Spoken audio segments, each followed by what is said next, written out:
me and Ryan have been officially welcomed to the jungle that is Barstool Sports. Our white whale, Sidney Crosby. Shave his head! Shave his head! Shave his head! Ryan Whitney, Paul Bissonette, R.A., Mike Grinelli, Spittin Chiclets.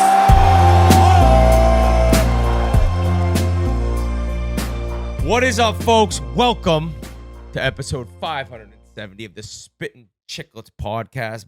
Biz Idiot continuing to wear Maple Leafs gear. Don't really understand that one. Biz, you're down. I'm down. Keith's still living with his titles. And I don't know. Without Pink Whitney, is the celebration even possible that we witnessed? I saw bottles up on roofs overlooking the parade. Keith's got the shirt. The celebration we'll get into. Jesus Christ. Oh, but yeah. Pink Whitney was there. It was in the mix. The big bottles, the little bottles, the shots, the mixed drinks. All Pink Whitney involved. A hell of a time down in Florida, 110 degrees, back-to-back champs. But shout out Pink Whitney, shout out the Panthers. I saw a clip of Brad Marchand shove a nip right up his asshole. Yeah, during the parade I think that was at 11. That might have been why he got kicked out. No, that never happened. That never happened. Oh, it didn't? No. More fake news. Is this recency bias, which I think we all get guilty of sometimes, like this is the greatest player ever, blah, blah, blah. I'm probably the worst. These guys are going as hard as I ever remember a team going. Like this is it. They won Tuesday night. We're recording Monday afternoon. We just talked to a couple of them briefly. Talking that's you're using that term loosely. I don't even know how they could speak. Their Wi-Fi wasn't great. They're still going. They're in the Bahamas now. I don't remember a team going this hard, but am I just like forgetting prior years?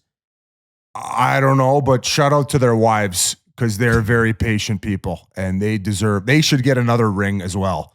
Yeah, they do. I think it's because it's just all more documented now. I'm sure teams have gone this hard. It's just like these guys. Yeah, G put in the chat the 2018 Capitals might be the starters of just absolutely sending it.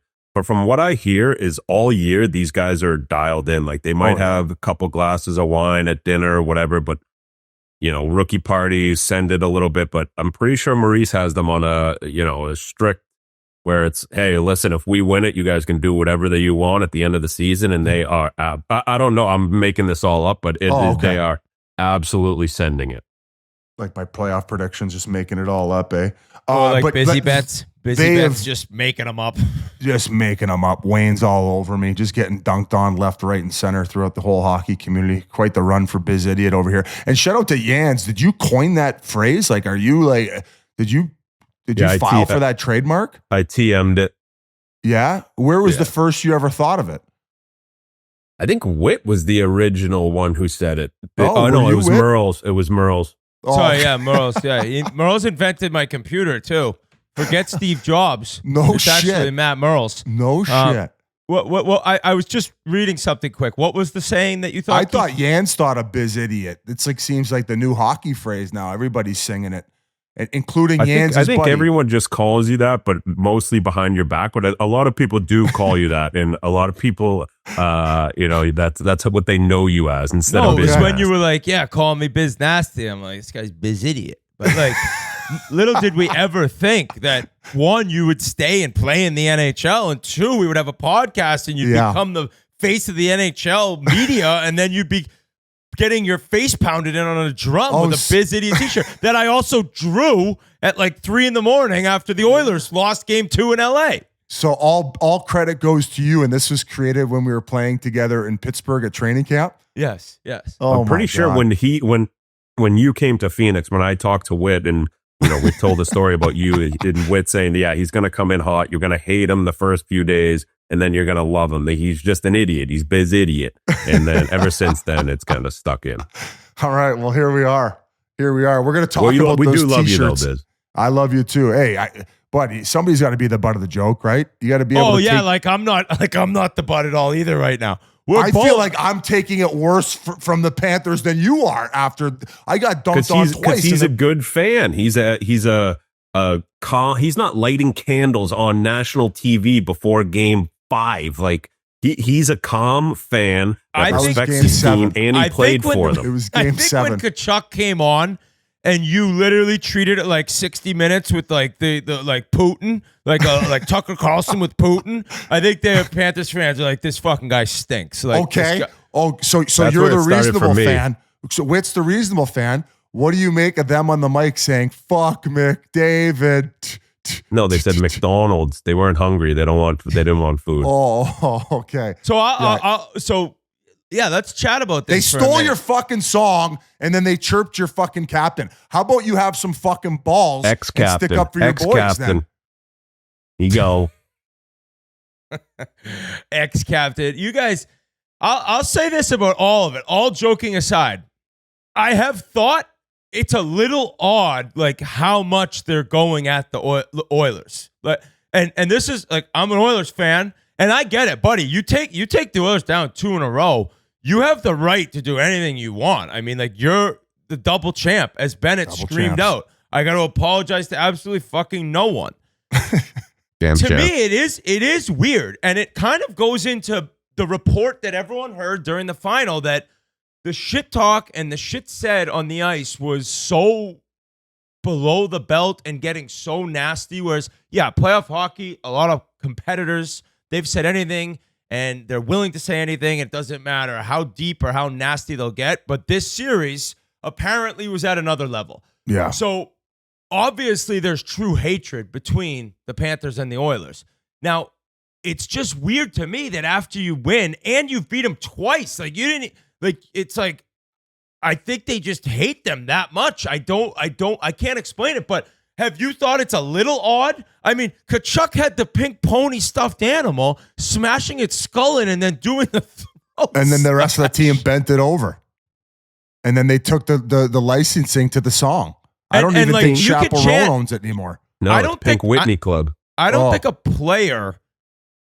player on the Panthers started the fuck McDavid chant. I'd be surprised if that was the case. I think it was just like started within the club or wherever they were. And, you know, maybe they're fucking around doing it. But, I mean, you shut him down this series. I mean, he had 1 goal. And, like, I just don't really understand why it continues to be like we fucking just buried the Oilers. But they did. So it's also that part of me. Like, I get it. You win. Do whatever you want. It just seems like if I had won, I would kind of be, you know, just like loving my guys, which they're also doing. So I'm not really making sense, but I have seen a lot more. They got you in a fucking pretzel is what they got. And you're not 100%. even you're not even really defending your own team. So are you even a real So fan? So Biz, what would you do if this was your team and they just lost to them in back-to-back years? If I'm not defending them, what would you be doing to defend your team?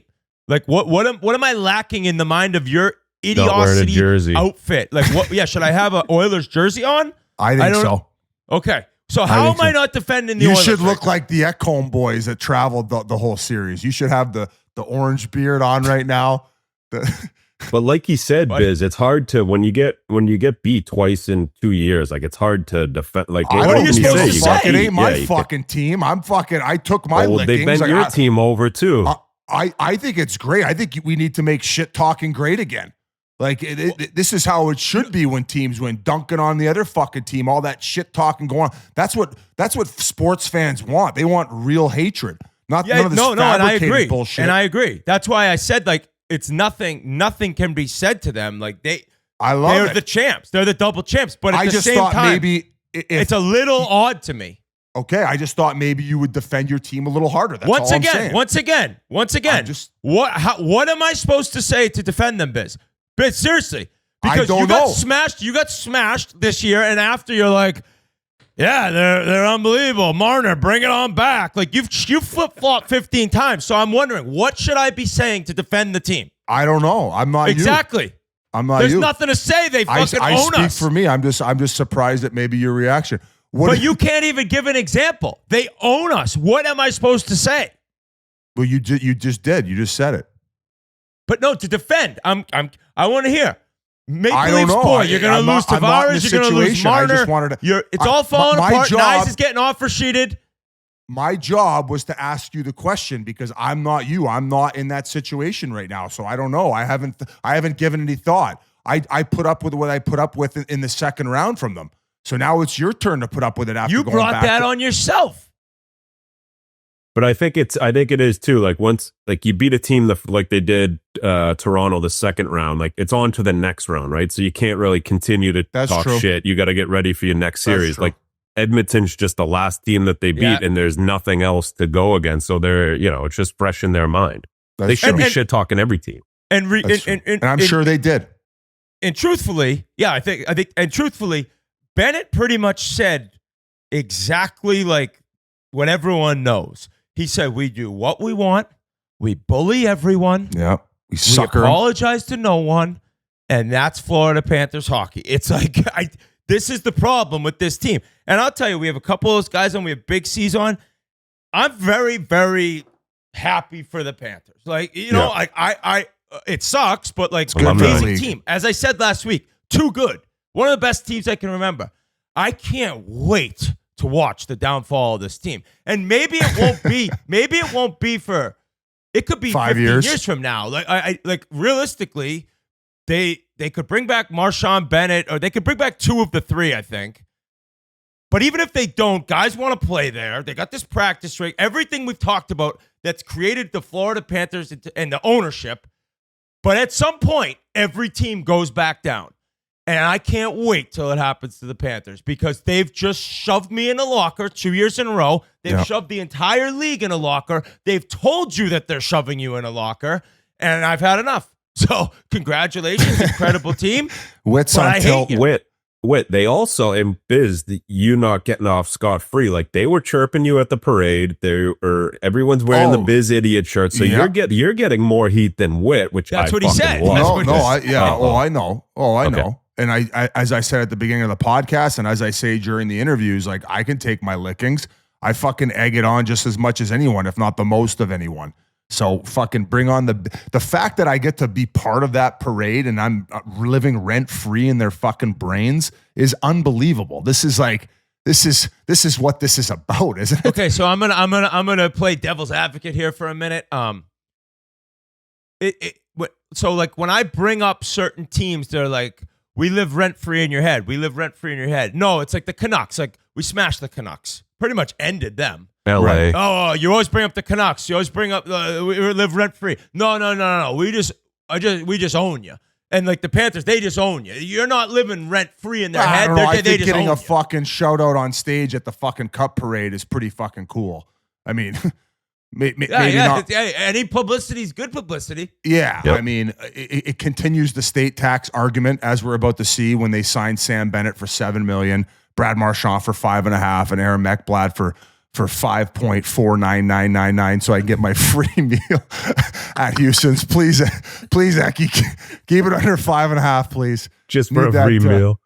I need that traditional salad on the house from Jan's. So I think that many fans were, like Bennett's cheering like the what was it, the Wolf of Wall Street? Like I ain't fucking leaving. Very funny. Marchand saying, what was he yelling? He said yelling. 4. I think Marchand said he signed 4 years. Okay, so is that more like I've been crippled for 77 hours and I'm just getting the crowd going? Or is that like those two? Like, would they say that? Yes. Because then Marchand's tweeting like, should I go to Florida? Or he had something on Instagram. He's signing Toronto. back there. He's signing back there. I guarantee it. Just like he said on stage, if you can't beat him, join him. He gets suckered by Sam Bennett. Now they're fucking playing tummy stick in the Bahamas, eating fucking sushi on a platter that's floating in the water and daiquiris. Like, come on here. Ekblad mentioned in his speech at the parade that his agent advised him to not say anything. That's fucking hilarious. Now, I would guess that at least one of the forwards is coming back. Realistically, maybe both of them. I don't think Ekblad's going to be coming back. I think the Jones trade and then like not wanting anyone to make more money than Forsling, even though Jones does, right? So that was via trade. The Chicago eats money. They got Mikkola signed. Like I don't know if Ekblad will be back, but I don't even think that'll affect him that much. Dude, he was incredible. Incredible. He played with Forsling, shut down McDavid. He was unbelievable the last 2 cup runs, but he could probably get a bag and a half from somebody else. And I know, Keith, you mentioned he wants to stay or had mentioned to you he wanted to stay, but it just seems more realistic to me that the 2 forwards come back. And if the two forwards come back, the downfall of the Leafs I'm talking about, it's not going to happen. They probably will win it again next year. It makes my stomach turn. I got a lump in my throat trying to say that, but who the fuck's going to beat them? I'd be more shocked if all three of them aren't back, and as opposed to just two of the Agreed. three. I think they're all going to be back. I think they're going to find a way. Really? Eki, Buddy, I think, who gives a fuck? They're going to be making more money in fucking advertising dollars because they're living in Florida, growing the game down there. Like They these ain't guys getting money for ads there. Buddy, I bet you you they're. do see them on more and more commercials. Like, Did you see the is- rating, the TV rating in Florida of those games? Doing I don't know, a man. I think that 3% share of TV, bro. That's 3% 'cause everybody of the televisions are watching Everybody the in Panthers. Florida is gone by then. Everyone who lives in Florida is up in their, lake houses or in the mountains, and they're watching in North Carolina. They're watching in the Hamptons. They're like, no one's down there at that time. It's just too late. You know what I mean? So I think that's kind of swayed a little bit. But I think Eki, yes, could get probably $9 million on free agents. Dude, the guy just shut down McDavid. He's incredible. He's transformed his game to be one of the best, two-way defensemen in the league. I think he'd easily get 9 from another team, but I honestly think he'll stay for 6 or 7.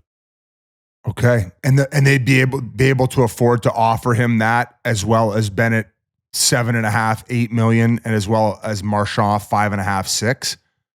Yeah, I'm not sure. Maybe, backload it for when the cap's going up more and more. I'm not sure how they can do it. I think they'll figure it out. I mean, you get guys like you fill in guys like how they did Nate Schmidt and Ulrich and Larson, where you bring in guys who are making $800 or $1 million that can fill up your roster, and then you can just pay these guys who know what they're doing. They've been there, they've won there twice. So I think it'd be crazy not to bring them back. Because like I mentioned last week, without Ekblad, Forsling isn't the same player. Without Forsling, Ekblad isn't the same player. So those are guys. It's like Makar and Taves. But Makar would be the same.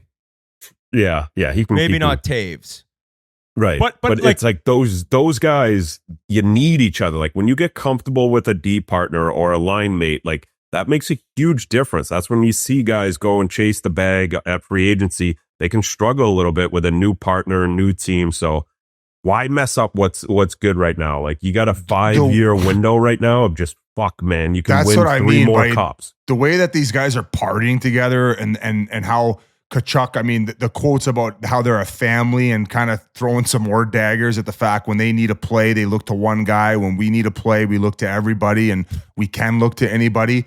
So I just can't see them breaking the band up. And Marchie, after experiencing what he experienced in Boston and maybe feeling some of that disrespect, I feel like now Marchie he can go get his bag, but I think he cares more about like getting to the Hall of Fame and how many rings he has by the end of his career. And he could give a fuck about the dollar amount in his bank account, because it's going to be a difference of what, 10 million by the time it's all said and done. So like, I agree with you, Jans. I would be shocked if they don't bring all 3 back. And as a Leafs fan, it pains me to say, I think that these guys could probably win 2 in the next 3 years. Like it's just, they got everything going for them. I've mentioned, we don't need to go into all the bullshit. I've mentioned all the things that help them as far as factors, but that's not taking anything away from what they built. Bill Zito all the way down with your former agent, who is now the assistant, assistant general manager.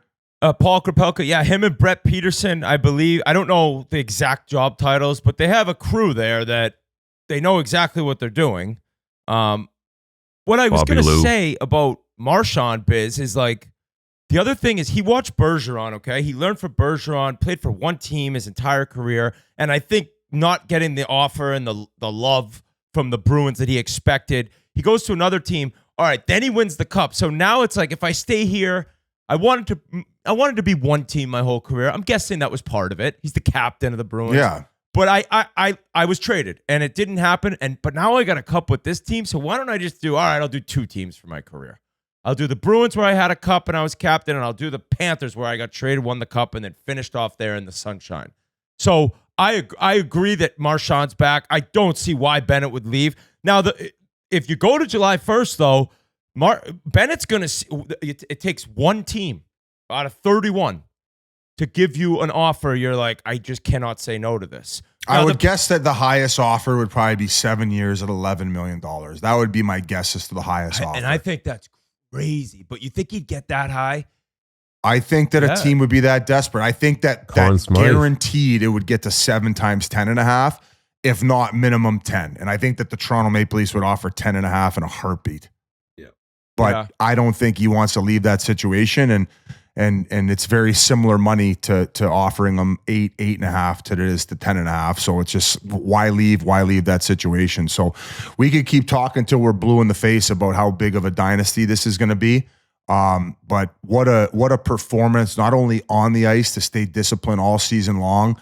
And you could tell it was just some pent up partying that went on display between 11, the parade, Duncan in the ocean, now in the Bahamas. Like that was just an all on spectacle that definitely rivals that Washington team that won it in 2019. So bravo to them.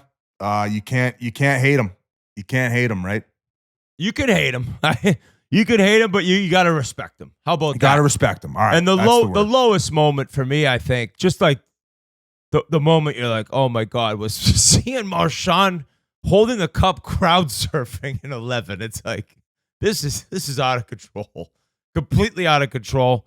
Do we want to throw it over? I don't. What was it? 8 minutes we chatted with these guys. It was sloppy. It was sloppy. We'll admit sloppy. Funnier on YouTube, I think. If anyone's listening in the car, maybe whenever you get to where you're going, pull up the YouTube and just, when these guys sign on, what we're looking at, Tkachuk, Reinhart, Marchand pokes his nose in there. No pun intended. Shout out to them for even coming on. They're on vacation. The parade, their festivities are finally over, and they come on with us. Like, just all-time class act from these guys. They're gonna need a vacation from their vacation. Is the way that this is. But this once one's again, why wouldn't you come on? Because you dummied him and you dummied me and you said you were going to do it the entire time. And last thing before we throw it to them, Bobrovsky at the end of the season media was like, unreal. Yeah, I got a haircut. Just talk about a guy who's just dialed in and ready to go. If Jans, you play with him. You play with him. This bucket too is just new start, new me. The guy is an absolute machine. He's already, he's like you, Biz, when you're like, hey, I need a couple days to relax. And then you get 15 texts. Hey, we got to do this. We got to do this. You're both just at the top of your game. Him obviously doing a little differently, but the dedication he has at, what is he now? He's got to be 36. I think, yeah, 37. Or no, like most 30. guys, if that's 90% of the guys who have ever played, they're like, I got my 2 mugs, I'm gonna relax. No, what does Bob do? Goes to the barber, shaves his head. He's like, it's go time. I'm ready for war again. He's gonna go back to the drawing board, get better this summer, and it's gonna start now. He's probably not in the Bahamas. He's probably on his he loves the underwater treadmill. He's probably in that thing, just sprinting away, Biz, like just going to work right now. Absolute legend status. And that's why he's going to be a first ballot Hall of Fame. And we're doing this. And we're like, you compared us about our preparation, like mine with the pod and his with hockey. Like, obviously I'm as dialed into my faith as he is as well. So it's pretty cool to see that, God can direct us in that path. He's turning 37 before opening night next year, where they'll raise another banner. So quickly play his press conference, because I was like, holy shit. Sergey, I think there was a picture going around of you at 11, kind of watching everyone celebrate. Everyone celebrates in different ways. Just how do you like to enjoy this time and celebrating with the guys? Yeah, I mean, it's definitely fun time, but I don't know. I'm a little different. I celebrate a little different, so I'm not like overexcited about the things. I'm just I don't know. I feel, as I said, I feel humble and appreciated for the opportunity, and I want to keep that way. I feel like it's so close. Everything is so tight, and it could go any way at any time. And I also there is on the other side, there is also 20 warriors who compete and work hard in each and every game and each and every round against us, and they could also be on our spot, So consider all those things. I don't know. keep my humbleness and appreciation to the God what he made me go through, and keep that way. Hey, Sergey. I have 2 questions for you. The first one, just about your haircut. It seems that you do it just once a year. Is that accurate? Yeah, pretty much. I like to refresh it and then grow it for the season. I do a little shaping and stuff, but I would say it's pretty accurate. Is there any reason behind that? No, not much. Not much. It's just kind of, as I said, it's refreshing. Get kind of new start, new preparation. It's getting ready for new season and for the new challenges and new experience. All right, there it is. You heard from the man. One of the best goalies we've seen, I don't know, ever. 2 Vezinas, 2 Cups, legend. Let's right now throw it over. I got a question. Sorry, before we move on. What goalie in the league right now do you think could beat him in the playoffs? Vasi? Yeah, he just scrubbed him in 5 games this year. I know. I don't know. You can't score him low. So for any team who likes shooting it a couple inches off the ice, well, you're not going to score. And yeah, maybe it's the underwater treadmill work. Here's my off the board pick. Dustin Wolf. Stolars. Dustin Wolf. All right. Let's throw it to Reinhart, Tkachuk, and a couple other these guys. Guys, it's Whit, and I need to talk to you quickly about Shell Oil Company. Members get more rewards, savings, and special offers with the Fuel Rewards program at Shell. Fuel Reward members can earn rewards on fuel, snacks in the C-store, dining out, shopping online, and more. All rewards earned will turn into savings at the pump. The more you shop, the more you earn rewards, the more you save on fuels at Shell. Simple as that. The more you fuel, the more you save too. And it's free to become a member. Become a new member of the Fuel Rewards program and save 10 cents per gallon on your first fill, 20 cents per gallon on your second, and 36 cents per gallon on your third. Get everyday savings afterwards. At Shell, members get more rewards, savings, and special offers. Join the Fuel Rewards program at Shell today. Visit fuelrewards.com/barstool25 for more information. Guys, we have some big news in the Spittin Chiclets world. We just launched our co-branded hockey training aids with Skills, the leading sports skill training brand. Now you can go to Dick's Sporting Goods and see Spittin Chiclets on the shelves. We just released training aids for players of all ages. We have the universal shooting target, hockey shooting trainer, and the foam shooting targets. Perfect for the driveway or on the ice. These products will help your offensive game in a big way. The universal shooting targets builds a visual focus to improve your shooting accuracy. The hockey shooting trainer features 5 target areas and helps build the vision and muscle memory needed to increase scoring percentages. And the foam shooting targets have quick hook and loop attachments for multiple shot locations. Go get the brand new Skills and Spittin Chiclets hockey training aids, now available online and in-store at Dick's Sporting Goods.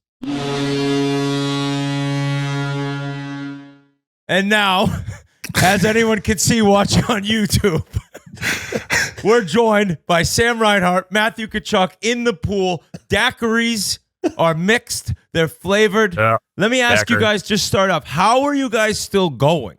What is the sleep since Tuesday night? Probably a couple hours. Couple late afternoon naps to go again, but it's been a heck of a ride. Rhino, your voice sounds a little better from when you were at Raising Cane's. That's good to hear. I know our team doc has been very busy helping the boys out, trying to get their voices back. So a lot of Z-Packs. No, it's been good. There's still a couple lost voices on the trip. How many of the boys showed up, and where are you guys at right now? Oh, Small fuckers. Our future Toronto Maple Leaf right there, Brad Marchand. How you doing, buddy? Is that Biz? What's up, brother? How you doing, man? Hey guys, how we doing? I'm having a terrible time over here. Marshy, what were you going back into 11 to do when Barkey grabbed you by the shoulder and said, "It's over, Marshy. The night's done"? I had to go back and fucking bring it, boys. It was 5 a.m. I know you guys have been there. You don't leave 11 before you get kicked out. He was going to pay and then realized that, oh, it's a $500K comp. Oh, so they comped that wow. whole bill for you guys. That's fucking unbelievable. We're treated pretty well there. They do a good job. They're classy. Who would you guys rank as the first star for the entire celebration so far? Rhino. Lucy. No, we're going Really? Marshy's up there for sure. The whole You Marchand think? family. Show Forsey. Probably going the whole Marchand let's family. see Forsey- let's see Forsey Forsey doing no shirt push-ups? on. He's doing push-ups. No, he's on dad duty right here. We're Hey, down here. We're down here in Bahamas. He had to check a box. I think he took him to the water slides, and now we're about to suck him in here for some fun. Chucky, any word back from Dua Lipa for Lundell? Saw that tweet. No, it's Summer Rae, isn't it? I think it was Oh, Summer Rae. Summer Rae. Unless you probably did Dua Lipa too. Just a I don't- group DM. I don't think so. I don't think so yet. But maybe get her to bang the drum next year to start. I don't know. I don't know what we're gonna do. But I hope it works out from Lundy's a stud. And yeah, a match made in heaven. Hey, so last year you guys had rain on the parade day. This year, no rain. Looked amazing. Which one did you guys like better? I like the only parade that I was at better. Yeah, I missed the parade last year, but I'll let you talk on that. But guys said it was better yesterday with without the rain. Yesterday was way better. One of the highlights, your boy BigCeaz. Oh, what a legend. yeah, we brought him out there. We had some fun. The whole day was great, though. The whole day was great. I was a little worried. At one point at 11, I'm like, I don't know if BigCeaz is going to make it. Like, he was getting waterboarded by Champagne. He would have been so happy to die there with the boys. Yeah, that was great. That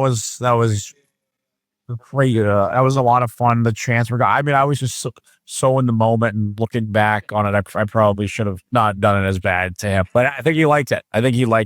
He's for the boys. We actually, because you guys have been so good to us, we have a surprise for you. We're actually flying BigCeaz down to the Bahamas for you guys. Yeah. So he'll be now down you're, there in a now couple you're on hours. dad duty.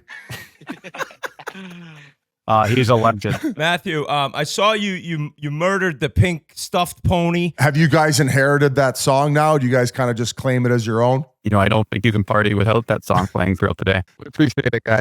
Thanks for having us on again. Thank you so much to the guys. I don't know if the Wi-Fi cut out. I was kind of interested to see Forsling with the shirt off, considering all I hear is he's the most in-shape guy on the Panthers, and then every year breaks his own records from the prior year's testing. So complete animal. Those guys are in one, but they deserve it. This is the last Panthers guy we're going to throw to, but we have to. This is BigCeaz. BigCeaz owns Biz and I just as the players do. This will be the end of the Panthers discussion for a while. Yep, We're going to get to we're the done rest of after the this. league, but we got to throw it over to BigCeaz. Caught up with him for a couple minutes. Hear how his celebration went. So right now, BigCeaz. There he is, the star of the parade and the club. What's going on, fellas? BigCeaz, tell what's us. going on, buddy? You tell us. BigCeaz, how are you alive right now? Was there any point with the Champagne waterboard scenario you were worried? Hold on, let me take these damn games off. He lost his hearing. It's been He's got champagne in holy his ears. shit. Ace of spade ears. Wow, what a fucking week. I don't even know how I'm alive. Well, where do we begin? I mean, let's start with Unbelievable. maybe the end of Game 6 and the jubilation and the joy of going back to back as a fan. Bro, that was insane. Wow. The arena was freaking nuts. It was buzzing. Just being able to share it with my friends and my friend Shauna, and just all the emotion just came out with all the support from everybody around here, guys. Like from the community all around the world, not just like in Pantherland, but like from people in Canada, just sending me messages saying, man, like, I hate the Florida Panthers, but you literally are a legend. And we've been following your story since we seen you go at it with Biz.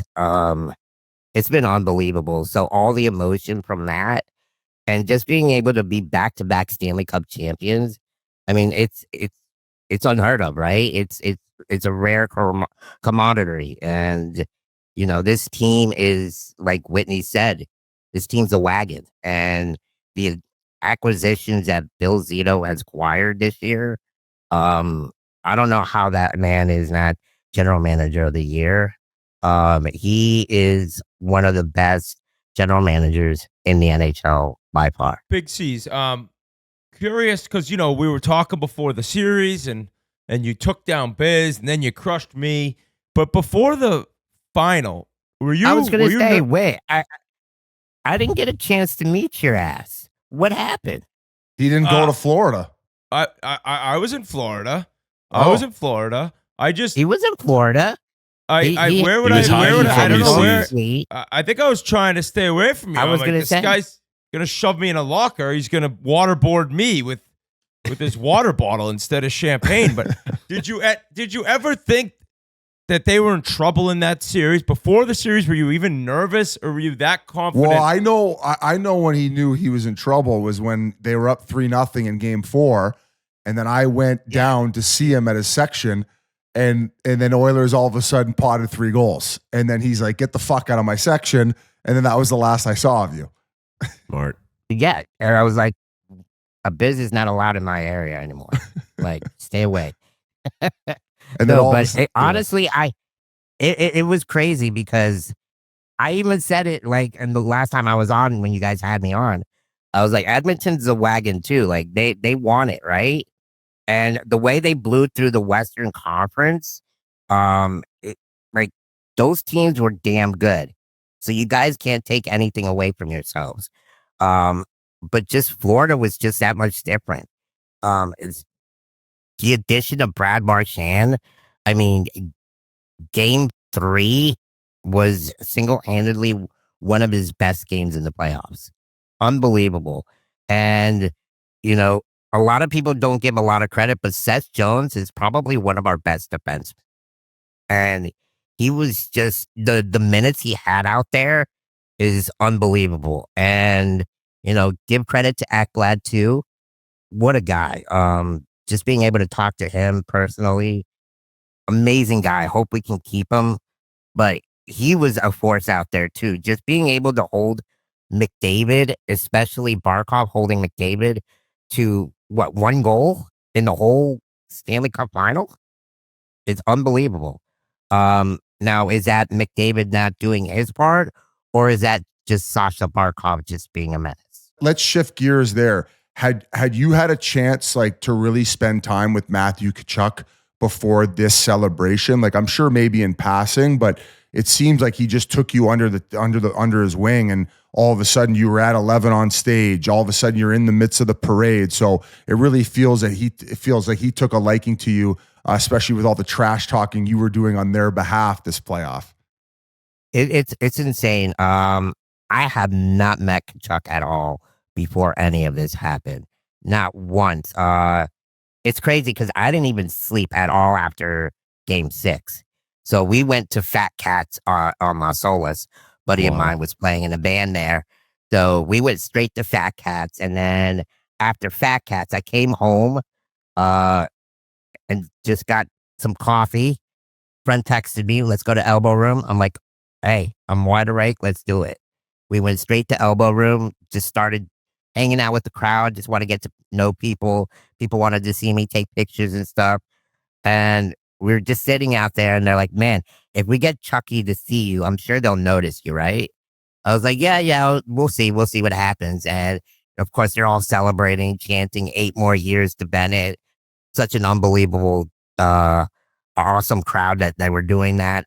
And once Chucky saw me, his eyes fucking lit up. He was like, dude, we it's saw. That was something else. I guess you guys saw the video, the right? booze. It was Walt too. Wasn't Walt the one who pointed down? Who was like, yeah.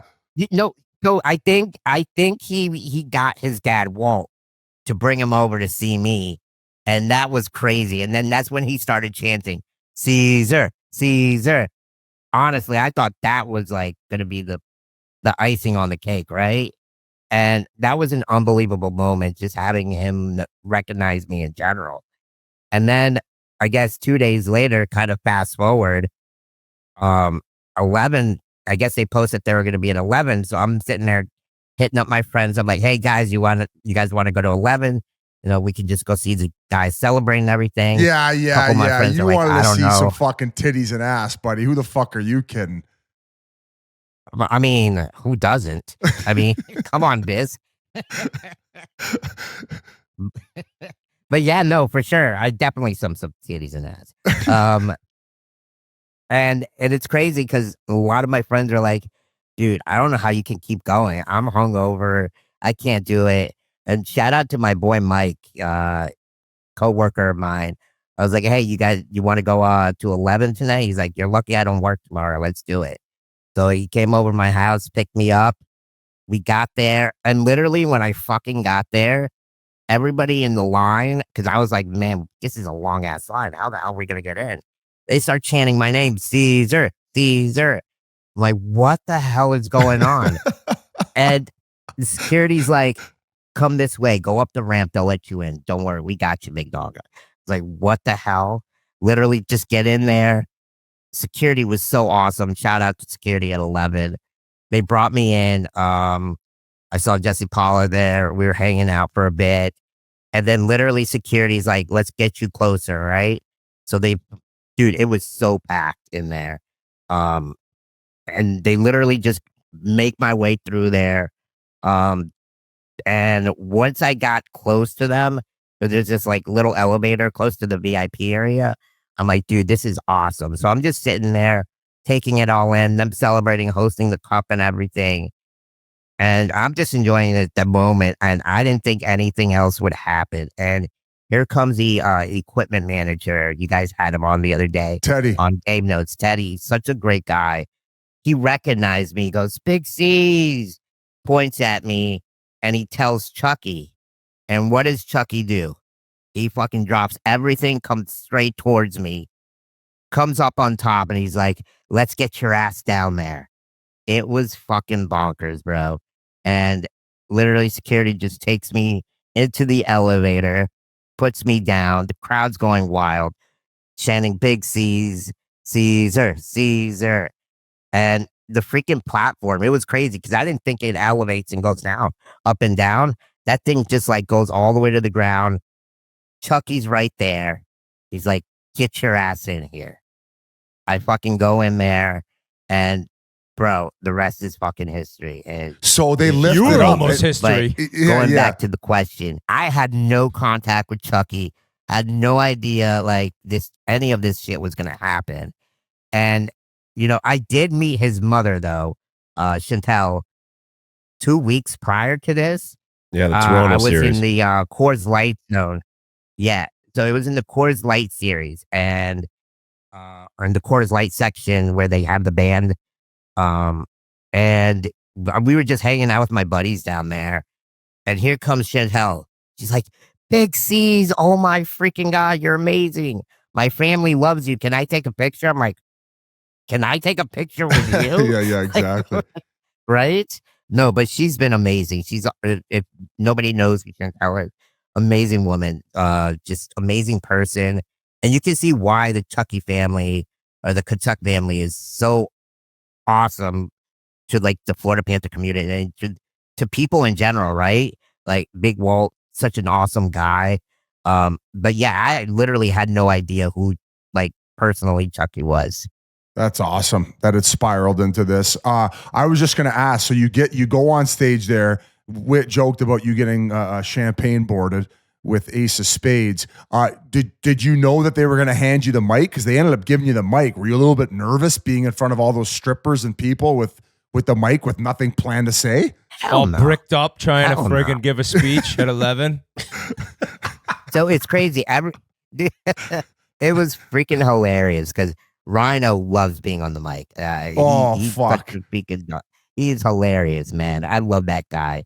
But no, everybody was giving speeches and shit. And I actually pointed to Chucky. I'm like, give me the mic. I got some shit to say. So he's like, okay. He literally went to the DJ. He's like, give me the mic. Give me the mic. So that's how it all started. And he's like, let's get you back up on the stage. We had Barkov up there with us. Reinhart up there with us. Chucky was up there with us. And I just had a few choice words. And I don't know if you heard what I first started off with. And I was like, let's get the crowd pumped. And, ever since going at it with you, Biz, none of this would have been possible. So, we had to get a last one in there for you. What'd you say? What exactly did you say? What happens at 11 stays at 11. Not now. I was like, on a count of 3, we're all going to chant Busy Boy. Oh, for fuck's sake. 1, 2, 3, and the whole crowd just went, Busy Boy. Well, you're not the only Florida Panther bullying me. We got, I was in the boat parade, the private one, because Aaron Ekblad ended up buying a Biz Idiot shirt off a guy for $100. So it was me. It really feels like the entire organization is dunking on me, along with, what's his title? The guy who got up on the mic. Matt Caldwell, CEO. I had dinner with that guy twice during the finals. He didn't say a goddamn word to me, and all of a sudden he's bullshit, turns He'll into a fucking body bag WWE. you. He'll What? body bag you. He's a fucking former military. He'll body bag you. Sure, but it would have been nice if you would have just talked to me to my face when I saw him at dinner instead of gargling my ball bag. BigCeaz. But going back to Ekblad. No, going back to Ekblad with the Biz Idiot shirt. So I actually reached out to Tkachuk and I said, hey, you guys seem to love these. How about we put them on sale? And all proceeds from the sale will go to the NHL alumni, as well as covering BigCeaz's season tickets for next year. And Chucky goes, that's an unbelievable idea. So we're covering your season tickets with all the people who are purchasing the Biz Idiot shirt. So you've obviously meant a lot to our podcast as well. The banter from back and forth with you, buddy. And obviously, seeing you involved in the parade, dude, that's a once in a lifetime experience. So I have no problem being dunked on. I'm Maple Leafs till I die. So fuck you and the rest of the Florida Panthers. But it's still amazing to see what you guys were able to accomplish. And I could take being the butt of the joke. So we wanted to kind of spin it into a good thing. So NHL alumni have done so much with Glenn Healy, and obviously we appreciate you fans. So we love you, BigCeaz, and I just want to let you know that. Dude, that's unbelievable. I'm lost for words, guys. All of you have been so amazing. And, I couldn't have done it without you guys. And honestly, meeting Mike Grinelli, the guys from Empty Netters as well. Just, there's so many people I met. Just unbelievable. This whole ride has been amazing. And that just goes to show you, hockey community is awesome. Is so amazing. Shout out to everybody from all over the country, and not just in Florida, people from Canada, Sweden, Finland. So many people have heard the story. It's truly remarkable and unbelievable. And just want to let you guys, Whit, don't lose faith. You guys are a wagon. I'm serious. You guys, if you get the right pieces, then you guys will be back in it. But if you guys do play us again next year. Ceaz, what about the Leafs? It ain't What about happening. the Leafs? Where's my pep talk? What about the Leafs? Well, you What just about the gave him a Leafs? fucking pep talk. What about my pep talk? We're Leafs are, we're a few pieces away too, right? You guys haven't even been in the. You guys haven't been to the finals in how long? Exactly, Ceaz. Here we go. He's trying to. We're gonna compare cancel the that Leafs and the shirt Oilers. situation. We're gonna renege on all that we talked about earlier. No, but hey, on a serious note though, for everybody who wants to purchase the Biz Idiot shirt, you could post it on the YouTube here. Make sure you post it online. And as we mentioned, we're gonna cover your season tickets next year, buddy. That was Tkachuk's idea, by the way. And also, all the rest of the proceeds will go to the NHL Alumni Association to help awesome. former I love players that. who might be struggling a little bit, help with their insurance, their dental, whatever it may be. So, Dude, hey, man, Biz Idiot, we awesome. keep going. I have a couple more questions, Whit. You said you had one left. I have one left. One word answer. If you could keep one guy, Marchand, Bennett, Ekblad. Oh, You had to put me on the spot. Yeah, we're getting something. We're getting something out of you that might hurt some feelings. Yeah, who's walking the free plank? tickets? All of our feelings are hurt besides Yan's. Yeah. Can we let him keep two of the three, Whit? Yeah. 2 of the 3. Damn. It depends, because it depends how much you're giving each player. Zito did say he would love to keep all 3 guys. But honestly, realistically, I don't think it's happening. And as much as I love Brad Marchand, that guy deserves all the money in the fucking world. He deserves to get his bag, because how long has he been underpaid in Boston? the guy's got 2 Stanley Cup finals, right? Like, he's etched in, like, history as a first ballot Hall of Fame, right? And if he gets his bag, I'm happy for him. For me, I'd keep Bennett, and let's roll again with Ekblad out there too. Okay, so I that's love what that. I'm doing. Staying loyal, smart answer. Well, Big Ceaz, we Ceaz, appreciate you're a you legend. popping by, brother, and congrats on going back to back. And fuck, man, I just hope that you and the boys stop bullying me. Let's take the off season here. Let's really enjoy ourselves, lay off the gas, and we'll see you next playoffs. It's gonna be a hell of a summer. Thank you guys. I really appreciate all of you guys. You two Yans, hopefully I get to meet you one day. And same with you, Whit. Thank you guys. Really appreciate it. And let's go Cats. Ceaz, I think you're bringing Whit over to the dark side. He doesn't have his Edmonton hat on. He's got a shade of red on, so I think he's coming down. That red looks good. Really and he's good an alumni. He's an alumni. Don't care about your 7 games, 0 points, Whit. You're an alumni. We will take you any day of the week. Red looks good on you. Blue, not so much. And by the way, I would love to take Sam Bennett on the back of my chair and drive his ass to Bill Zito to sign that contract. Ooh, That's an all offer. right. Now we're talking. That's an offer. That would be a viral moment. You get a DUI on the chair going to his house. We might be neighbors next year too, Ceaz. I think I might make the move over to Florida, get on East Coast time, and kind of infect, the Panthers with my losing ways and infiltrate you guys that way. Stay your ass away from Florida. Stay the fuck out. All right, Big Ceaz. All right, we love you, brother. Congrats. Love you guys. Have a good summer. See ya. Guys, it's Whit, and I want to talk about Sport Clips. Sport Clips is dropping something huge this June, the Playmaker Sense. For a limited time, when you get the MVP haircut experience, a.k.a. the most relaxing haircut in the game, you can pick a brand new relaxing scent for your hot steam towel.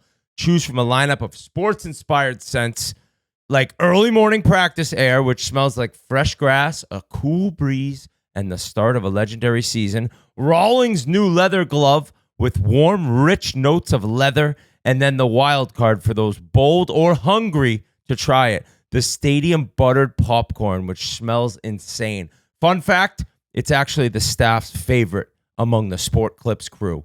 These scents are only around for June, and then they're gone. So visit now and try them out. Sport Clips, it's a game changer.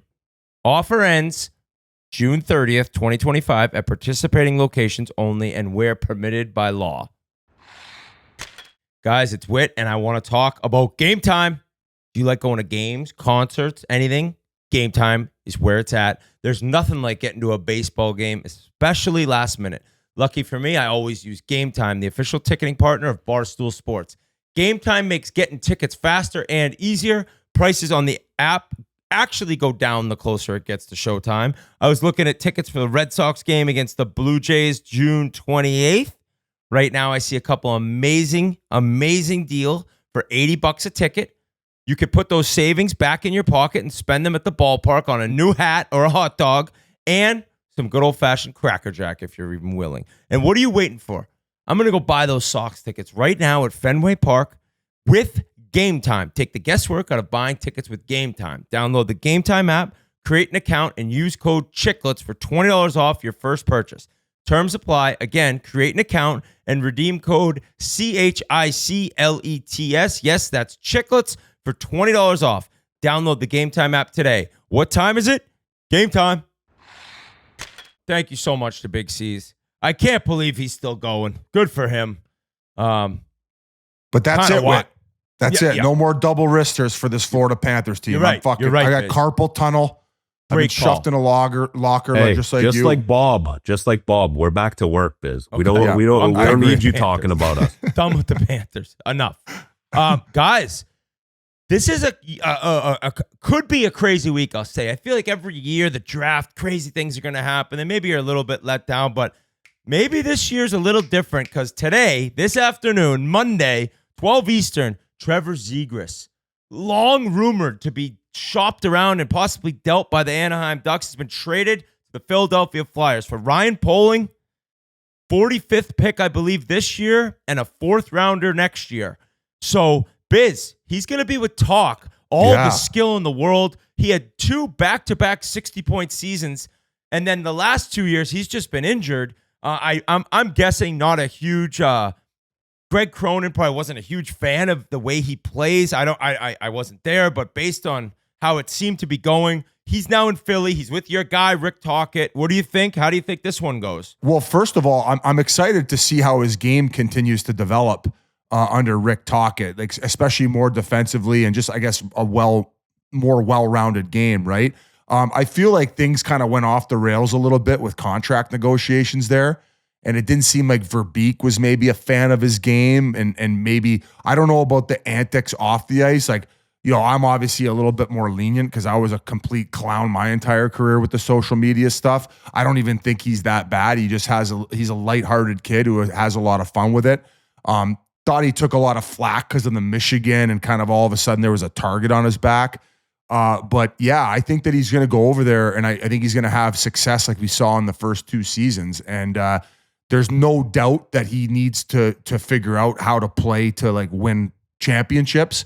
I think that there's some holes in his game, but any kid who comes in at that young of an age and has success, who doesn't have holes in their game, right? So he's a huge name for Philly. I think that'll put more butts in the seats and get fans a little bit more excited for this upcoming season, along with Michkov. So I'm happy for him. I think everybody deserves a fresh start, and I think he's got so much raw talent that once that's honed in, and what better guy to do it than Rick Tocchet? You saw what he was able to do when he went over to Vancouver and how he was able to figure out a lot of other guys' games and help mold them. So this is what this kid needed, and I hope he has a breakout season, and I hope he gets everything that he wants. And I think for him too, like, no shade at Greg Cronin, but he didn't play in the league. He doesn't know what it takes. Rick Tocchet did. Rick Tocchet is a winner. He's won at every level. He played the game. He could score. He could fight. He could finish checks. So I think when a coach like Rick Tocchet is telling you what you need to do, it probably resonates a little bit more. And I think you're going to see the best out of Zegras. Obviously, Talk wants him there.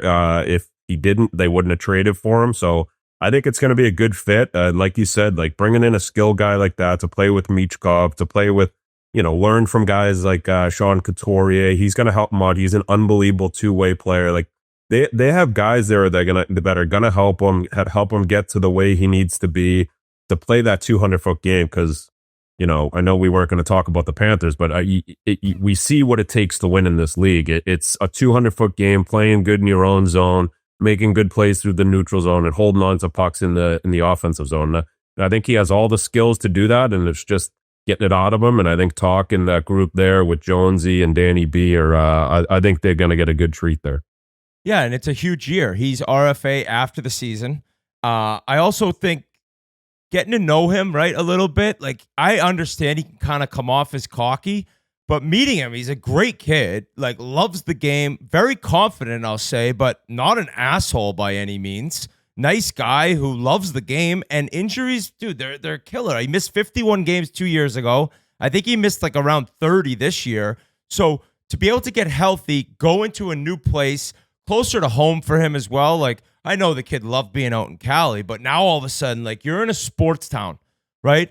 You could, like, there's good fans out there. When you're winning, they're solid. It's awesome if the cup team they had, but Philly's different, and Philly's starved for offense, and he's going to get a chance to play an enormous role there. So I believe that could be a money trade. I think Ducks fans on a whole, they're seeing we're taking over some older Rangers. We're now trading Zegras for kind of a fringe NHL player, a 2nd-round pick, and a 4th-round pick.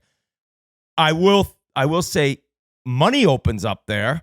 So now the whole Marner rumors to Anaheim, they got more dough. I think from everything I've heard, Anaheim's big in on him. So I think it could be a win-win. We'll see. But Zegras, I'm thinking that he's going to be a hell of a player in Philly. And Biz, I didn't even think about Michkov, right? Like, that's 2 guys with crazy skill. Can they have some sort of connection?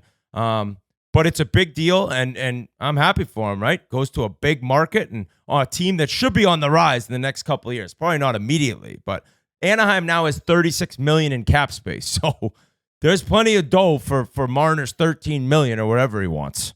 I don't think he's a Q type player either. Like, so getting, Yeah. Q obviously coming in, he doesn't really fit the mold of the what Q's really looking for too. So I think it's a great fresh start for him. I would put any amount of money he's going to have a bounce back year and be a really good player for that team. Yeah, I think it also goes along with a lot of these younger players who like to skate a lot in the offseason and work on their skills. Like, just like you saw with, I know we said we're not going to mention it, Florida, they're big, they're strong, they fucking bully guys around. You got to fucking put some weight on. Like, he'll be eating cheesesteaks. He'll be eating cheesesteaks every day, dude. He's going to be 220, ripping guys in the corner. Yeah, I'm saying is like you got to chuck weights too, though, right? You got to put on some fucking muscle. That's like, you can't be getting bounced around and come playoff time. He's a pretty small guy, so let's hope he's hitting up the squat rack this offseason here. Now we'll move over to Biz's favorite team, the Toronto Maple Leafs. And a lot of discussion. Biz mentioned Marchand's gone, then he said bring him back. But the whole time I felt you were very consistent with Tavares will be back and big-time hometown discount. No. I wasn't consistent with that. I said if he was willing to come back on a team-friendly deal, I thought you said you thought he would be. Okay. I thought he would be too. I don't think he wants to leave Toronto, but maybe the money's not right and they're not offering what he thinks he deserves. And you said Marchand, you meant Marner. I would love Marchand.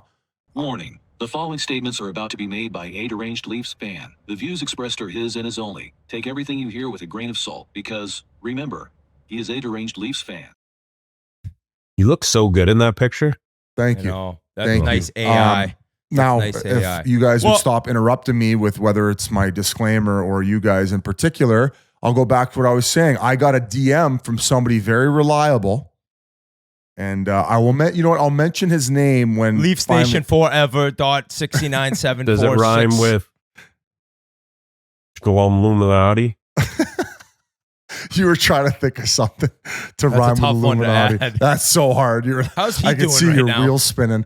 Looked like me during a math equation.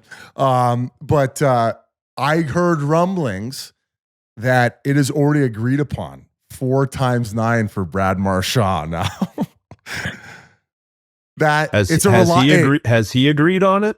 It's been agreed upon with the fan base. That's the Toronto. Biz and Brad. I have agreed to it, and so have the Leafs, but he just hasn't seen it yet. He's actually blocked the emails coming in from Toronto. But that would be unreal. That would be a culture setter. That would make losing Tavares, if you do, not as painful. We knew Marner was gone. Now I'm actually hearing rumblings that Matthew Nyes and his agent are more than likely going to be taking it to the offer sheet status. So past July 1st, which is not good. Now, keep in mind, if I'm the Toronto Maple Leafs, before you even get there, I don't know where they're at with what they're offering him, but I would be okay if they offered him the exact same deal that they just gave in Dallas, Wyatt Johnston. I would be okay. I think that he has proven more at the NHL level. He's had back-to-back 30-goal seasons. He also plays center. I would just be okay to get it over and done with, that if they just locked him in and gave him like a quote-unquote bridge at 5 times 8.5. Because my understanding, if he does get to July 1st, that someone's probably going to offer him that 8 times 10.5 number. And then Toronto's going to be forced to match. And then voila, all of a sudden we have our new Mitch Marner. Who actually has never come anything close to accomplishing in the regular season what Marner has. So it could be even worse. So you almost have to start questioning like how many guys actually want to wear the Maple Leaf jersey. Which is a fair argument because when you're good, what a place to play. I mean, like, as Marner said, we're gods. He might have said we're kind of gods. Either way, the God word was mentioned when you're on the Toronto Maple Leafs. I think a lot of players around the league see what happens when you don't play well, when the team loses in the playoffs, which they always do. And then they're like, I don't know if I want any of that smoke. I think that it comes, though, from You agree? It's like, I agree with you, but it stems more from it being directed toward guys bending them over. And like Jans keeps saying, well, it's not your money. It's not your money. It's like, if you were GM of the Toronto Maple Leafs, you would not have given what you gave some of those guys out of their entry level deals. So I'm saying, like, if they're sitting here offering Matthew Knies, let's say it's coming down to the wire, and they're saying, here's 8 years times $9 million. And he's like, no. And then essentially goes to get an offer sheet, drives the number up an extra $1.5 million. And all of a sudden he's poof vamoose come playoff time. Fucking, you open yourself up for it. Like, I get why fans would hate you for that. You opened yourself no doubt. up for it. So like, I get, like, I'm a former player, but I'm in fan mode now. I'm in podcast fan mode. Oh, no way. Now. Yeah. Oh, yeah. Can't tell. You have a hat and jersey on in fucking July. Well, that was more for the guys in the Bahamas when they came on. And, I just wanted to make sure I was still repping my squad that they stuffed in a locker. But I digress. If you're going to do that to your team and you want to be paid top dollar, I want to see championships like they are seeing in South Florida. That's it. And when you've had 1 year, when you've gotten to play with the players that you got to play with in Toronto, and all of a sudden you're labeling yourself as a unicorn, it's like, well, I think that they're trying to pay you as one. You've proven it 1 year, and we're making an 8-year commitment to you at whatever number it is. If they're trying to lowball them in the 7.5 range, then you're being dumb. Fuck off. Let's just get serious with the offer now, so it doesn't go to an offer sheet. That's all I have to say about that situation. As far as JT leaving, he put up the points that he did last season. If he goes somewhere and gets a 3 times $7, $8 million, go do it. Like, good for him. He fucking earned it. But they also put a lot of money in his pocket to try to bring a cut back to Toronto, and that didn't happen. So maybe take a little bit of a discount, keep the train rolling, and let's see if we can bring in some free agents and win one. What do you mean back to Toronto? It's been almost 100 years. But Biz, you might be a little to blame for this, because you were the one saying I would be offer sheeting this guy. This guy is a unicorn. He should be getting offer sheeted by 31 other teams. No, I was saying I can't wait till he gets offer sheeted. Oh. And I was not denying the fact that could happen. So to kind of contradict myself, Jans, do you think if you're the agent and him and you know that is going to happen, that you just wait and make that happen, and then like obviously Toronto's probably going to match it up to $10.5 million, whatever it is. What, like, if it's matched, does he get to pick whether he wants to stay or not, or automatically he has to stay? No, he's back to Toronto. He's back. Yeah. So, but then it's like, yeah, if I'm the team, it's like, well, did this guy even want to be here if he's waiting around wanting to get offer sheeted? So it's kind of like, problem. That's the message you're sending him. Yeah. For him, if he wants to be there and they offer him, like you said, a fair contract at 8 or whatever, 9, I don't know what his deal will be. If he's offered that before July 1 and doesn't take it, then I would say, see you later. You don't want to be here, you don't want to be here. I think if they offered him, like Biz said, 8 times 9, $72 million, and he's like, nah, I'd be like, dude, I'm trading this guy. Yeah, fuck off. But how many teams are willing to do that offer sheet, lose all those draft picks? Because if it's over, but buddy, at 8 times 9, so if they keep it under $10.5 million, they're not really losing that much. Like most teams would say, I would give you these draft picks for that type of player. Right. Like I thought it got crazy. When does it turn into like isn't it like first 4? rounders? Yeah. I think it's look that up quick. Just over 10.5, so that we could pull up the list of what it is and what the return is. I believe if you keep it in the under 10.5 range, or maybe it's just slightly under 10, it's not that bad. You're giving up maybe 1 first rounder, like a couple seconds. Like it's not nearly as bad as when you get into the top tier where you're giving up like 3-4 first rounders. Also, this guy, incredible player. But when I was talking about, I think you're nuts giving Bennett $10.5 million a year. If you gave Knies that much, like, he's got 161 games played. He's got 94 points, 44 goals. He's been playing with Marner and Matthews. Like, that's to me nuts. That's to me where I would like him. Like, but listen, but if he knows and the agent is hearing from another team, because like, let's be real here. Like, I know you can't tamper these guys are all fucking tampering. These agents are talking to every fucking team. So like, let's not even go there. So if he's doing this, he's aware that somebody's going to offer it. So you might be a team like Chicago where you're like, well, fuck, man, we're going to be overpaying this guy for 2-3 years, but eventually that 10.5 is reasonable for a top 2-line player who's physical, has his size. He can handle his own business. We saw him fight White Cloud this year. He was chucking lefts. He has a breakaway speed. So here it is here. So so it's 11. Yeah. Well, here. So like if they keep it under 11-7, you're giving up 2 first-round picks. Well, a second and a third. So and a second and a third. Like I don't think that in today's day and age, with how much teams are missing with first rounders, that's that much to give up. Well, if it was 9.2, if it was 9.3 million, it would only be a first rounder, a second rounder, and a third rounder. I think he's getting offered that all day long, personally. From Toronto. You mean?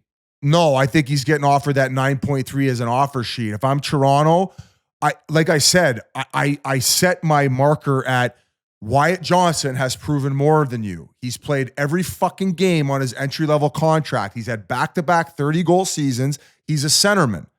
He doesn't play with Mitch Marner and Austin Matthews. He got 8.5. Yes, I understand he did it on a 5-year term.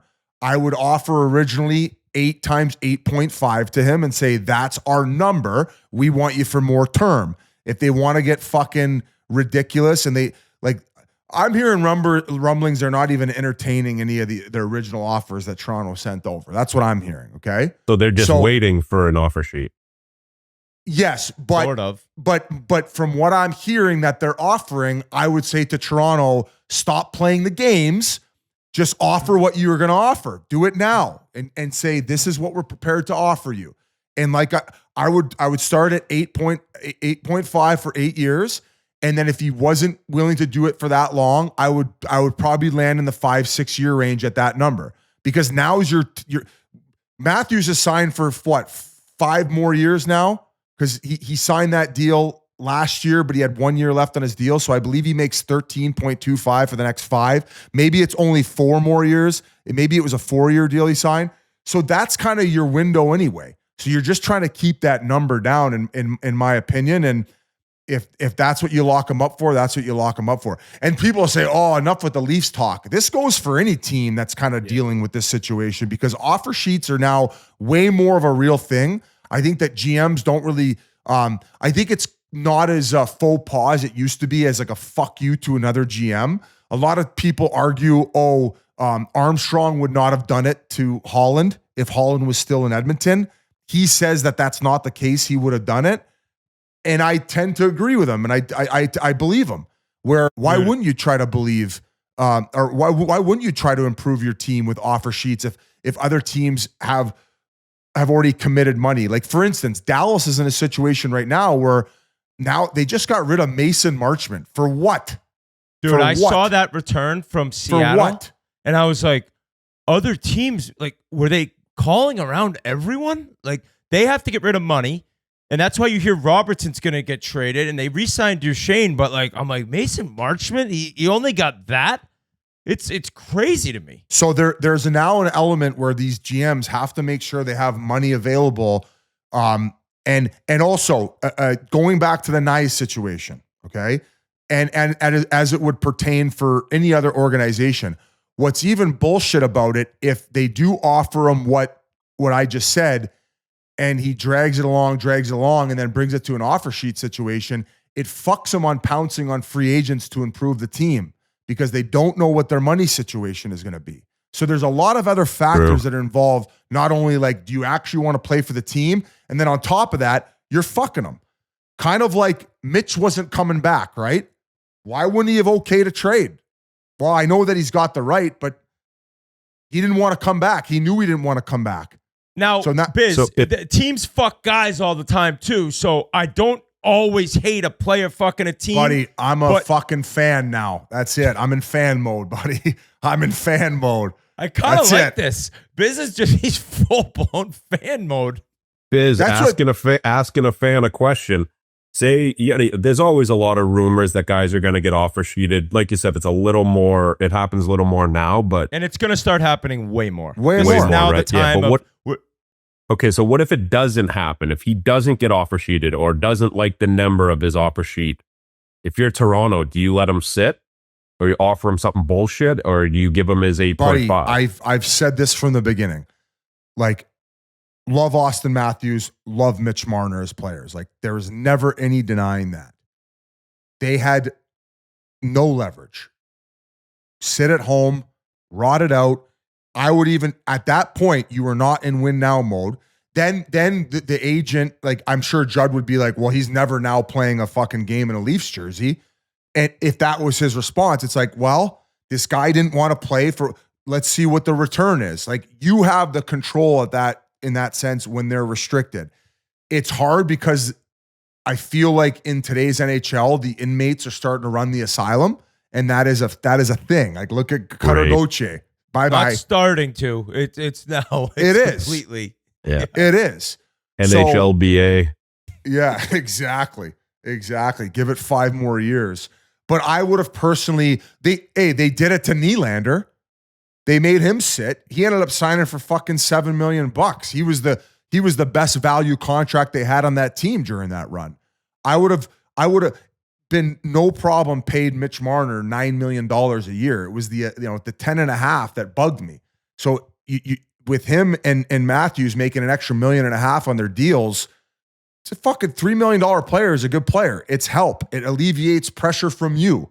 So it goes back to the Florida model, man. Everyone seems to be taking a fair number down there. So yeah, that's my fan answer. I would let him rot until he signs but defending the player on this, I just said that I would be willing to give him an 8 times $9 million deal. The guy's had fucking less than 100 points in his career. So am I really the fan bad guy here? Thank you, buddy. You're just a true fan. You're looking at both sides, and then you're figuring out what helps my team the best.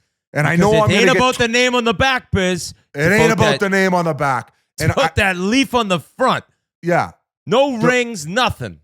And people I know I'm going to get tweets. Oh, enough with the Leafs talk. This has to do with every team dealing with this situation. The whole league is now dealing with this. It's game on, offer sheet season.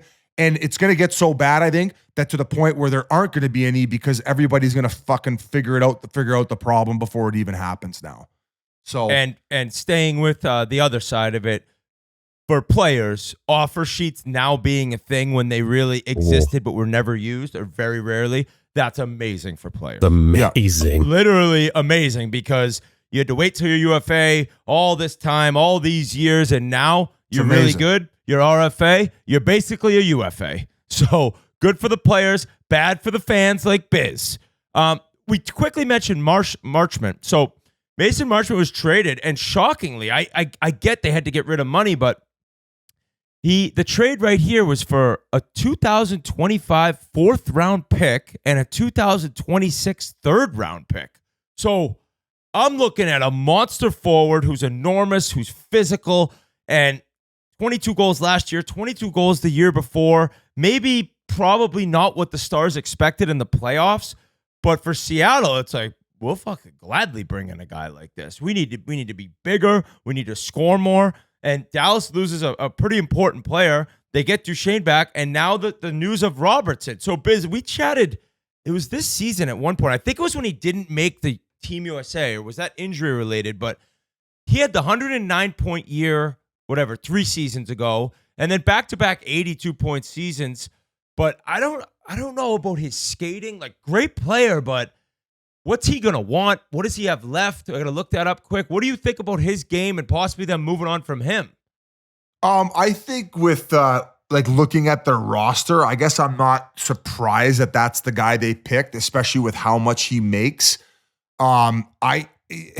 Ideally, I would like to keep a guy like that. I know that he's not the fastest. I know he's not physical. I wouldn't label him as a dog, but you need guys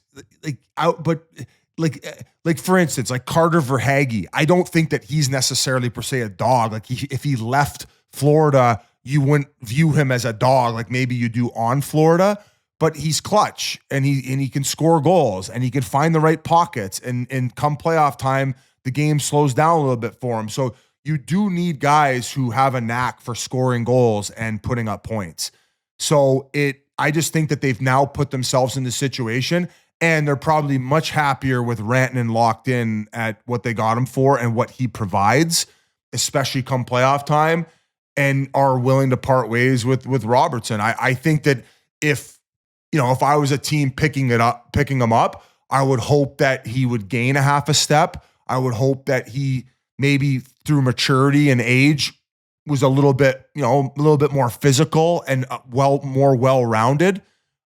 So yeah, but once again, like, he's still a young player and I still think he can get there. So from Dallas's standpoint, it's kind of a hard asset to move off of. I think. And next year the hit is 775. That's the final year of his deal. But that's not a bad number for what he produces. We're talking about what Nyes is going to get, and everything's different, but 775. And do you remember how different Hintz was as a player when Robertson came back? Or was it the opposite? Was it? Yeah, no, I think that Hintz definitely helps Robertson. Yeah. But it goes back to, Jans, what you talked about, that chemistry that you develop with a D partner or a line mate where you just know each other's tendencies. So you think the grass is greener, but it not necessarily always is. So it's going to be hard for them to get a player in return that's going to help them as much as Robinson has helped them in the past few years. There's no free agents anymore. Good players, like 100 goals, 115 goals over the last 3 years. Like, where you don't just like replace that. But Biz, I you're think right. we can all agree that is the guy on that roster that makes sense to move off of that money. Now, what does a guy like Jamie Benn command if you're bringing him back? I talked about John Tavares taking a hometown discount. Like, same thing goes for Jamie Benn. He's made $9.5, $10 million over the last 8 years. And, I think that's a lot of money. And I think that maybe he'd probably want to stay there on a hometown deal. Like, I think if he's coming back, it's like $3 million, $2 million, $3 million. Yeah. Really? But I think Jim Nill has said What do you think, Jans? I would have thought north of 4, but I don't know. Yeah. Well, I'm saying a number that would help the team big time. Like, truly, like, hey, I'll sign that. You know what I'm saying? Like, I don't. Right. What would Jamie Benn get as a UFA right now? Right? You saw a playoff where it was kind of hard for him, kind of similar to Pavelski the year before. Pavelski retired. It wasn't, he's not ready to retire, I don't think. But you're talking like over $4 million when you're giving Duchesne $4 million roughly. So those are different players, but even Duchesne in the playoffs didn't do much. So they are in a weird spot. They got $2.7 million in cap space. Obviously, they got Rantanen. That was a big deal for them, and they like their D and they love their goalie now that the coach is gone. So, but a weird time for a team who 3 Western Conference Finals in a row. Talk about Edmonton being in a panic. All of a sudden, Dallas is like, what do we do? It's just crazy. And Biz, you said it just a minute ago, like, top players aren't going to be UFA. Yeah, you got Marner this year, but like overall, that's not going to be common. I mean, we've had agents tell us they'd never let their top guys outside of him and Ehlers. Who are you going to get, and who's going to go to free agency? Like Besser's, he could score. He's a scorer, but he's not a driver. Like I respect Besser. I respect his clutchness, just like I do Jason Robertson. But he's not a line driver. He's a guy, if he plays with the right guy, could get you 30, 35 goals. I kind of view him as like a Tyler Toffoli. Like, he'll always be on the perfect spot on the power play. He'll get that puck on a weird angle and it's off the stick. All of a sudden it's under the bar and you're like, oh shit. Like, he has that ability, but we're not talking about guys who are going to like change a franchise here. There's nobody who goes to free agency anymore that has that type of impact. Couple quick hits here, and then I want to get into one other kind of feel-good story. Kraken traded Andre Burakovsky to Chicago. That was on Saturday for Joe Veleno. So that was an interesting move. Then Eric Holla was traded from the Devils to Nashville. I have, for a 4th rounder and defensive prospect, Jeremy Hansel, I have no clue what the Predators are doing. That's just a quick throw-off. They're horrible. I don't know what they're going to do. I think maybe Marcia Show, that's a guy that I think teams would have a lot of interest in. maybe that's a team that'll make some big moves around the draft and free agency. But the field goal, and Ryan Donato staying in Chicago. Like, this was another one. He had over 30 goals. He signs a 4-year extension at $4 million a year. Like, that's a great deal for Chicago. That's a great deal, yeah. I saw that number. I was like, oh, shit. I thought he might get a little more, but maybe he loves Chicago. They didn't trade him at the deadline, which was kind of surprising, but they're able to keep him. So, like, good for them. But the number, I'm like, I like that. I could see him the next 4 years being 20 to 30 goals each year. And he's making 4. So good deal by him. Happy for him. Situate kid, Situate, Massachusetts. Now, the good news, and I was not surprised after what we've been hearing, but if you told me last year Jonathan Toews would be signing a contract with the Winnipeg Jets, dude, I would have been shocked. But the happiest, the best part about this for me is what we've seen, and even publicly with what he's posted on Instagram, like what he's gone through. The place, we've talked about it, but where he's visited, the soul searching, I'll say, trying to get healthy, like all these different things that just kind of came crashing down on him at a time when usually it's like, buddy, I won all these cups, I'm captain. All of a sudden, I'm not going to say his life fell apart, but his career did, based on health, based on all these different things. And he gets to go back and he drops it with an Instagram post of him and his family in Winnipeg Jets gears. And you got to go check out his Instagram and writing about, like, remember being in the rafters, watching that team play and like falling in love with the NHL. And he's getting a chance to come back, Biz, with Winnipeg in his hometown. I'm so fired up for this. Like, this is a guy, like, it was like he didn't deserve. Well, it's hard to say it like that because he needed to step away for personal reasons, but he deserves a better send-off, right? Yes. It shouldn't go out the way that it went out. And I'm just glad that he could go away and kind of find everything that he was looking for and do some soul searching and come back to the game that he loves, because you know that he loves to play hockey. And there was also some rumblings that there were maybe some after COVID effects of how it was affecting his health. And it must be frustrating when you're playing to a level that he played to not be able to play at that level of what your expectations are of yourself. So I just hope he's able to come back. And man, if he's 75% of what he once was, that is a major, major impactful player. And I couldn't be happier for the guy. And it's such a heartwarming story heading into the offseason. And man, like, that's a team where, you know, maybe they could add a few more pieces and keep building off of what finally they got out of the first round, right? And Hellebuck kind of exercised those demons. So with that group and a few extra moves and bringing a few more guys in and the growth of the team, we just talked about Dallas, being on the way out a little bit and losing Robertson and a few guys.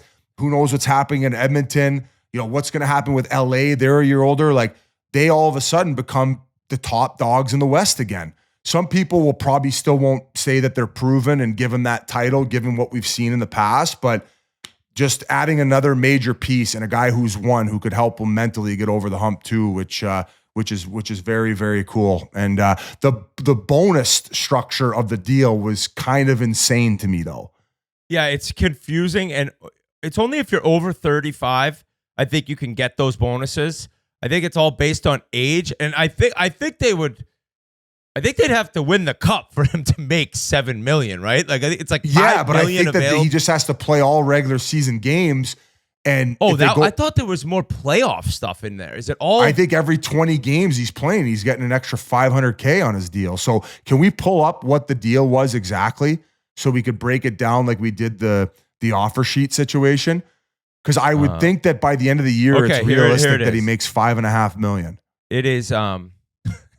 This is Chris Johnson's tweet. Jonathan Toews' contract includes $2 million in base salary, up to $5 million in bonuses, $550,000 each for 20 games played, 30 games played, 40 games played, 50 games played, 60 games played, $500,000 if the Jets make the playoffs and Toews plays 50 games, $250,000 each for round 1, round 2, and round 3 wins, with Toews playing 50% of those games, and then $1 million for a Stanley Cup win if Toews plays in 50% of those games. So it's all based on him. Like, I was reading Chris Johnson. That's Elliot's out on the screen. Sorry, I was reading the wrong one. But same thing. If he plays in 80 games and they go to the conference final and he's playing in all the playoff games, he's making like 5.5-ish. Yeah, good it's for him. Pretty good number for a guy stepping back in like that. Like, separating the situation and the contract, I was a little surprised at how much like he's getting paid based on those bonuses. Is that not crazy to you guys? I was surprised too. I thought it'd be like $1 million, 1.5 for the season. Like, welcome back. Show us what you got. Good agent. He hasn't played in how many years? 2.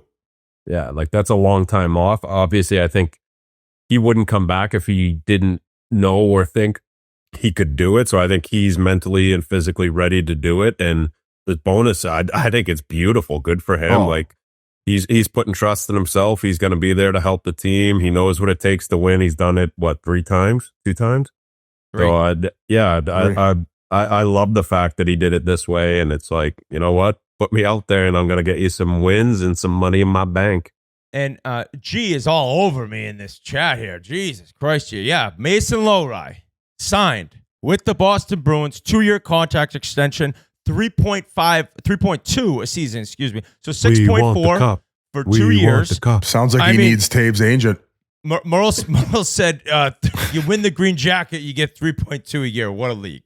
So I actually like the deal. Whoa. I mean, come on. Like if you watch games, like he's 6'6", he moves up the ice well.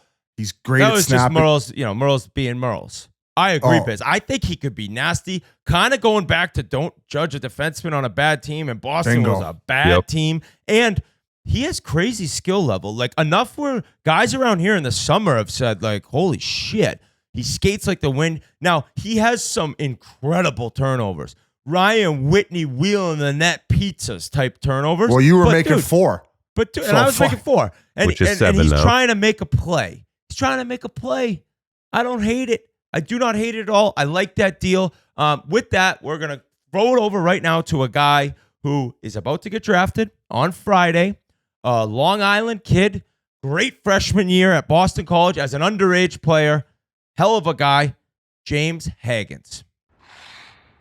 Guys, Whit, and we got to talk about Rose Sparks, a 2-in-1 prescription treatment for stronger, harder erections. Yep, that's right. You heard it here. Stronger, harder erections with Rose Sparks. Rose Sparks dissolve under your tongue, meaning they hit your bloodstream faster than pills, so you can get ready for action quicker. Once the medication dissolves, they work in about 15 minutes on average, giving you the boost you need for thicker, longer erections and helping you last longer for more fun for both of you.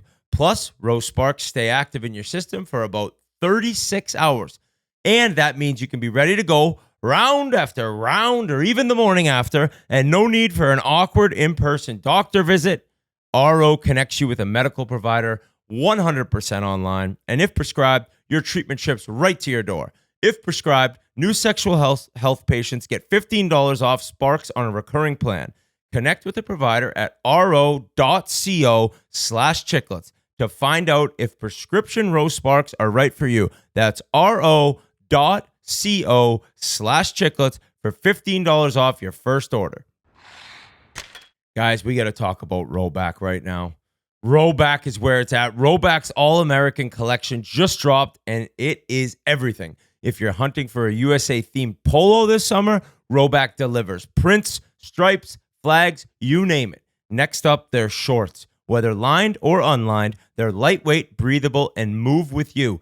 Easily the best workout shorts out there. And surprise, Roback swim trunks. We didn't even know they made them, but now we're hooked. Incredible quality, perfect fit. Summer gear, Roback's got it locked in. So use the code Chiclets on roback.com for a generous 20% off your first purchase through the end of this week. That's CHICLETS on RHOBACK.com. 20% off all polos, shorts, swim trunks, and more with code Chiclets. We are now joined, very, very lucky and happy to be joined by Boston College star. Going to be a very high pick in the upcoming draft. James Hagens, what's going on, buddy? Nothing much. Thanks for having me. Oh, we appreciate you coming on, dude. Like I just mentioned to you before we started recording, it's got to be more nerves, more excitement. Like, what's your feelings right now as you're getting ready to go out to LA? Yeah, I mean, it's exciting. I have a big amount of family coming. I think it's around 50 people. So wow, it's NBA style. Love there it. goes your signing bonus. So it'll be cool. That's great. So what is the plan for out there? Are all the interviews done? I remember when I was drafted, it was the combine, did a bunch, but then right when I got out to the draft, there was a kind of couple more or extra teams that wanted to chat with me again. Is that the same thing for you? I think they're done, but I'm not too sure yet. And how do you feel about this troll right here, Ryan Whitney, wearing a Boston University hey guys, what shirt? did I have on all day during the show? What did I have exactly. on all You knew day? we were going to have him. I know he's a BU guy. I come on. The last thing I thought I'd see is that. And here it is. It's just disrespect. Well, who won the bean pot? Who's got the bragging rights this year? It's all right. It's neither team won the natty, so Exactly. That's his response. I like it. That is who did win the bean pot last this year? at you weren't at BC yet. Sorry, the year before when they lost to Denver in the national title game, I had a Denver hoodie on, and apparently like the BC coach like mentioned to someone like, "Is this guy serious?" I'm like, "I don't know, man. Like it would be in 20 years, James, you're gonna root for whoever's playing BU, no?" I mean, that's basically how it goes. There we go. So yeah, the T-shirt might be a little bit of an overkill, but How many? I have to laugh. How many teams have you interviewed with? Because I always like to ask the draft prospects if you got any squirrely questions. Did you go to any teams meetings where like one of the guys was trying to fuck with you? Because that was kind of, I felt like when I was getting drafted, there was always a few guys in the room for each team that would throw like curveball questions. So did you get any weird ones where you were stumped or anything like that? Any tomfoolery going on in your interviews? Yeah, there's a lot of tomfoolery, but it was most of the meetings are good. They're just kind of straightforward hockey, but you'll get a couple that'll just kind of be off the board. Forget what team it was, but I had a question if you'd stick your hand in a toilet to grab $100 bill or if you grab a $20 bill on the sidewalk. So there were a couple questions like that. It was, in the moment, it's funny. And I'd bob for it if it was. They 100 should in ask the fucking Leafs toilet. guys that. That's what they're looking for. Is this kid going to bend us over out of his entry level deal? Oh wow! or is he going to take what we offer him after 3 years? Yeah, that's an offer sheet question right there for sure. I loved it. Oh, That is so good. Anything else besides that? That's a great question. and nothing really out of the ordinary, to be honest. How many teams did you interview with? Because you're going to be a top pick, right? So it's not like Florida's interviewing, considering I don't even know if they have a first round pick. I think around 16 at the combine. Holy shit. Okay. So you had to do quite a few interviews. God damn. We all, had the pleasure of meeting you down in Florida. Like how cool. I know Whit has talked about it a lot of going down to a finals game pre-draft. Like how cool is that to be in the arena, see the festivities and, hope that you'll be on that stage one day. It was so cool. First Stanley Cup game. So it was special, especially when you're walking downstairs, you're meeting Gretzky, you're meeting guys you idolize. Met Biz too. So You fucking asshole. You and Bedard, you fucking young fucks. it was awesome though, being able to sit there and watch the game, and especially at the end of it with all the fights, I loved it. Buddy, this guy was chirping my sunburn. I went out with no sunscreen for 2 hours. I didn't realize how hardcore the UV was. You look like my shirt. My Hey, face careful. was... The league runs through this guy, Hags. I The know. league runs through this We're guy. walking downstairs and we met Gretzky, and I turn around and I see Biz in the makeup room. He walks out with a pile of makeup on his face. I'm like, Biz, what are you doing? He's like, he said he was out of the sun for too long. I'm like, all right. Well, we saw it before. He And I goes, was like, he's in he's on the ice screwed. in there, Cupcake. I said, shut the fuck up, you punk. You're going to be going late in first round if you don't shut up. Well, it was a good cut. Oh, Hey, I so want to good. ask, not just about the draft, but like this season, World Juniors, man, that must have been, that's the biggest win of your life, I'm guessing. I think you won under 18s as well, but like, what was it like when you found out you were on the team? Did you kind of know prior to that you'd be making that team, and then take us through what it was like? It was Ottawa, right? Yeah, it was Ottawa. So no one really knows if you're on the team or not. They have a tryout. You show up. You get to the second camp where it was over in Kingston, I believe. So you make it there, and then they'll make the final cuts, and then you're in the tournament. They'll do training camp for about a week or so, and then you're playing 2 exhibition games, and you're hopping right in. But it was awesome. I think that was one of the coolest experiences I've ever had. I know it was special this year, obviously with the passing of the Gaudreaus. So it meant a lot for everyone there. And, you know, you go to a tournament like that, you're playing with future NHL guys that you've played against your whole life. Like, who was one guy there that you were like, oh my God, this guy's the real deal? Yeah, I think that kid Richie on Canada, playing against him, just seeing him kind of stick handle in warm-ups and then seeing him out on the ice, he's a good hockey player. He has a lot of skill to him. He was really good when we played against him. So, and I think he's a member of the Islanders now because he was a part of the deal for Brock Nelson. And I kind of wanted to ask, everyone's mentioning the Long Island kid. Islanders have the first overall pick. Were you a big Islanders fan growing up, or were you more just a fan of certain players in the league? So I was a big Isles fan growing up. Okay. Went to the Coliseum back then, grew up around it. So been kind of surrounded by the Isles for a long time. Were you hacking darts with their fans and drinking beers, throwing them on the ice during the heydays? Yeah, I was too young. I was screaming in the stands. I was at Tavares' game back, and after he left, and it was one of the craziest games I've ever been to. Just jerseys and whatnot. Just everyone was on their feet. So. And the Islanders pounded them. They pounded them that game, I remember. It was a good game. So I'm assuming you're media trained, but like obviously you want to get drafted by the Islanders. Like, come on, let's get real here, right? First overall. Look, it'd be really cool being able to go to your hometown team.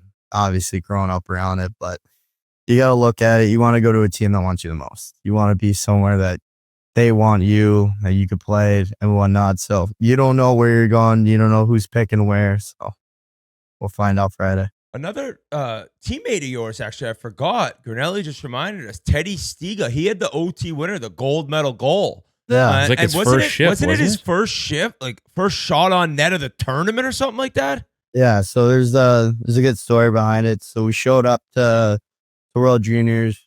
I always knew how good Stiga was. Been around him for a while, so I knew what he had. So first game, he actually was scratched. So we were roommates there. We're roommates at BC too. And I remember him coming back in the room and he told me and was like, hey, like, you know, just be a good teammate about it. He was awesome about it. He's one of the guys that you love being around. So he, the game after that, once he got in, he just took off from there. And then obviously in OT there, it was his first shot of the tournament, I guess. And, you know, why not then make it a gold medal goal? A lot of times nowadays, like you hear about kids being top ranked from their age since they were 12 years old. And you've kind of been one of those guys. And, you know, just from knowing you a little bit, like very humble, you know, very appreciative of everything. Like what, you know, is that something that you give, you know, thanks to your family that keeps you level headed, or just the way you were brought up? Is it, or just kind of you have teammates? I know it's hard in the hockey locker room to get a big head because guys will beat you down quick.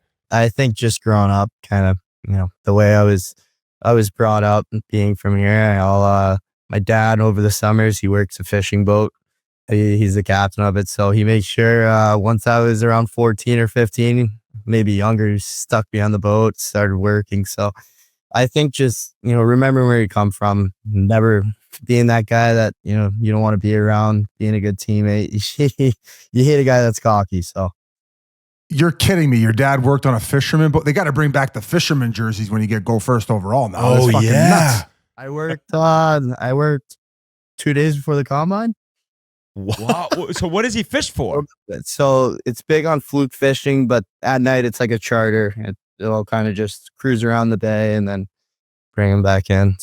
So you're literally an Islander, as G just texted in the group chat. Like you are a straight. If you don't go first overall, could we maybe see something like Shane Wright, where you look at the draft table and you give him the throat slash, like I'm gonna fuck you up now? No, you gotta do this. Well, if I pull that out, we'll see. Okay, all right. I'll ask a softball one. Have you picked out your suit yet? I have picked out my suit. What are we going with? Fish. Oh, we'll see. It's a nice fish cologne. Fruit, so goldfish, just all the goldfish, like RA in the plastic bag.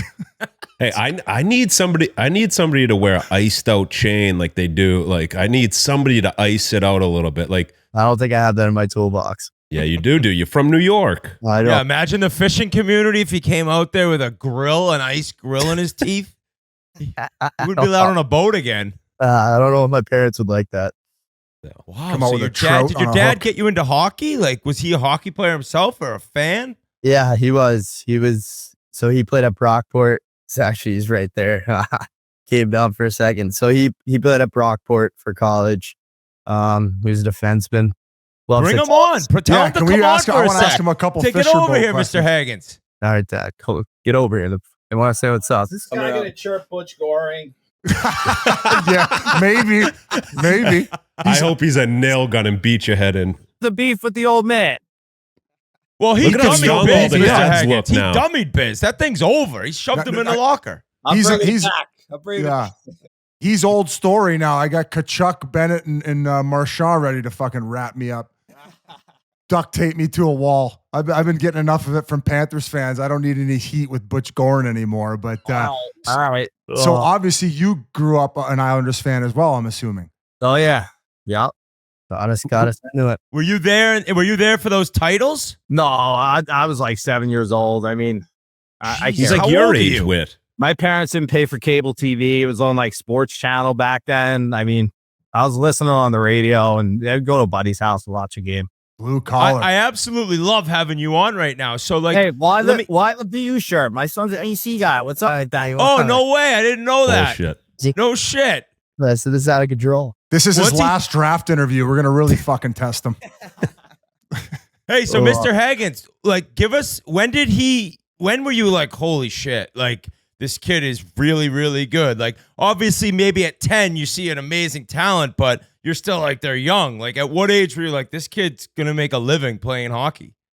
I don't know, man. It's like, you never really know, right? Like you never want to say maybe, cause it's taboo to do it. Right. And you don't want to jinx it, but you start getting calls from guys in like Toronto, like, hey, can you get James up here? We got a spring tournament, and everyone's chasing every spring event. And, then when you start to get calls like that, and they're like, yeah, just get them up here. Just get them up, yeah. All right. Maybe we got something, but you still in the back of your mind, especially like coming from Long Island, it's hard. You're like, what can you do for me? Well, no, it's not like that. It's not like that. No. I know how you fishermen roll.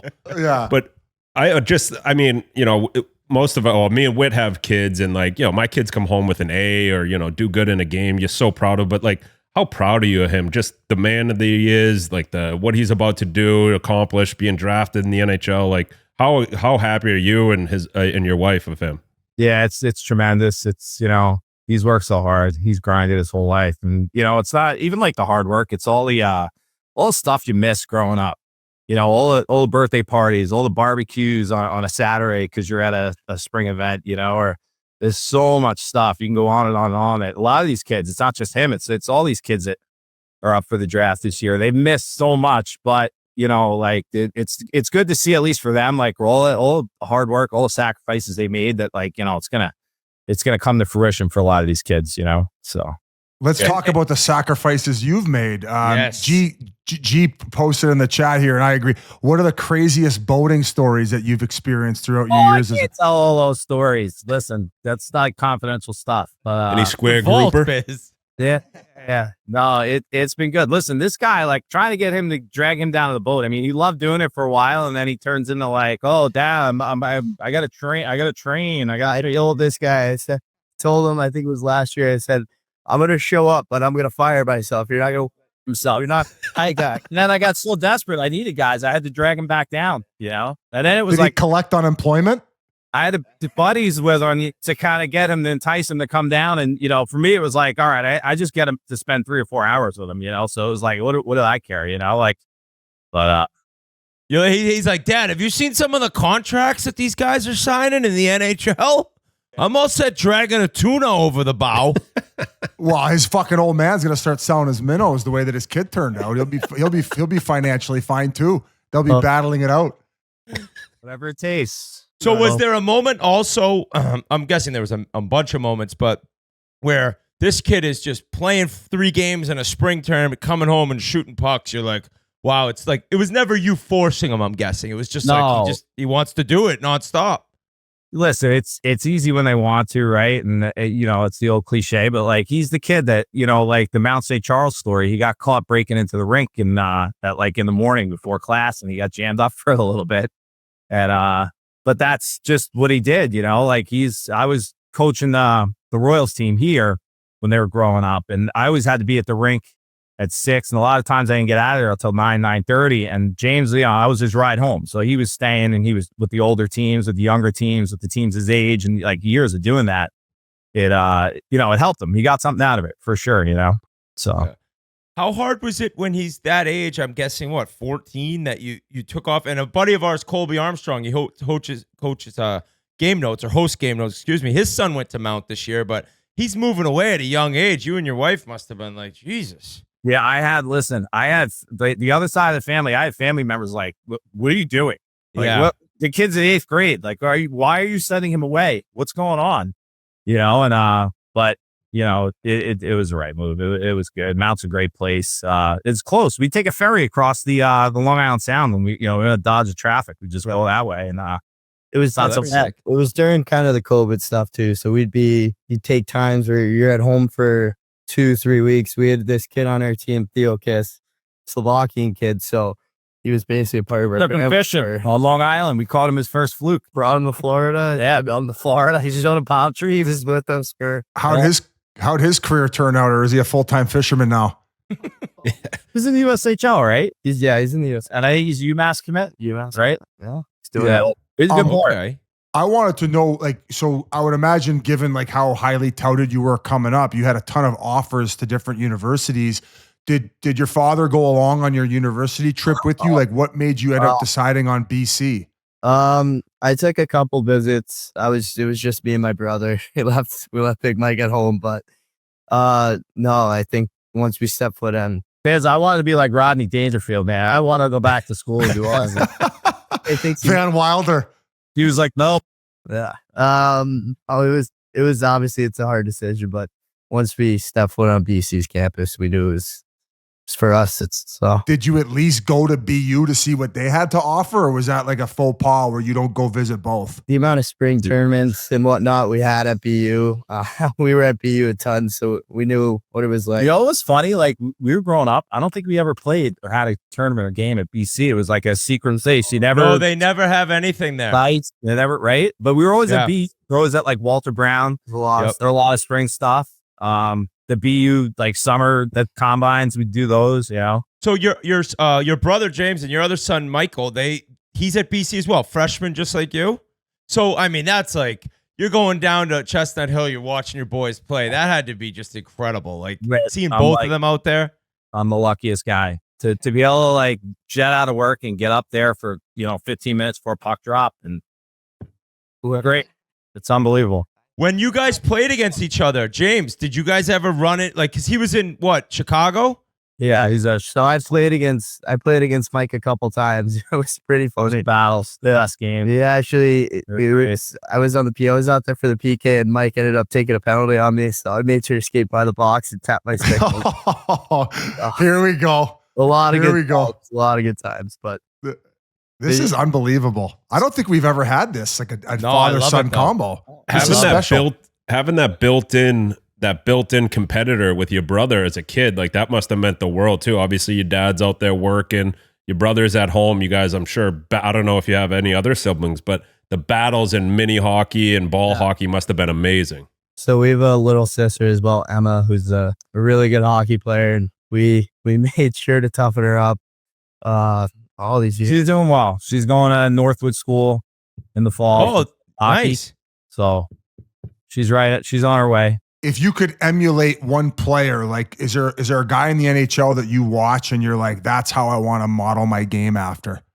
Yeah, I think Jack Hughes is someone that I mostly play like, but I grew up on Patrick Kane. I grew up watching him. I grew up watching his shootout highlights and whatnot. So I think those are two guys that I could see a lot of similarities in their game and see in mine as well. At 14, 15, when you're as good as you, it's all hockey, maybe even a little sooner. But at a younger age, were you playing other sports and stuff? Was that important to you, Mr. Hagens? Or yeah, now we were Rhode Island state champs, lacrosse state champs. You guys, nice shit. Wow. This big lacrosse growing up. It translates to hockey pretty good, right? With the hands and the running. It's awesome. Yeah, that's nice. Good way to keep cardio. And I feel like like especially come NHL playoff time, you see the amount of punishment the Stars have to take in order to get it done. So it helps for a lot of the hacking and whacking and getting to the middle, doesn't it? Yeah, it helps you, especially when you want to give it off. It it helps a lot. So I love the it. Hagens Mafia heading out to LA. Like we hear around 50-ish people. Big like crew. Big, what is going to be going on out there? big. Oh, I agree. 40 or 50 people around there. Hey, James, you're paying for that for sure at some point. Playing for free year one. Yep. They better bump those bonuses up. It's kind of reminds me of the Fantilli family when we were there in where was it? In Nashville. They had a goon squad, great people, great family as well. And actually his brother was also playing at Michigan as well at the time. So a lot of similarities. They're Steel guys too, right? Yeah, Steel guys. Yeah.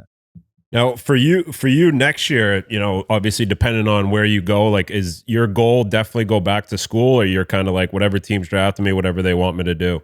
Yeah, it's a conversation that you kind of have to have once the draft's over, because yeah, that's something that you sit down with the team and your family and you figure out. What did you learn from Ryan Leonard? We saw him hop right into the Cup playoffs, look great. He's a beast international play at all the years. Like, was he big for you in the locker room, off the ice at school? Yeah, he's just a great human being. Someone you love being around. Great golf player too. So I heard that. He was calling me out. He says he wants to smoke. I'm like, oh, jeez. No, he's good. He's just someone that, he was a leader on our team. He wore a letter this year. You see him on the ice. You see how physically ready he was to jump into the league, and he jumped right in the playoffs. It's tough to do. Not many people can do that, and he looked really good out there. So just being around someone like that, especially him and Perreault and Fowler, those guys that are making the jump, and you kind of see how they go about their year and they go about kind of being a professional. It's good to pick up on.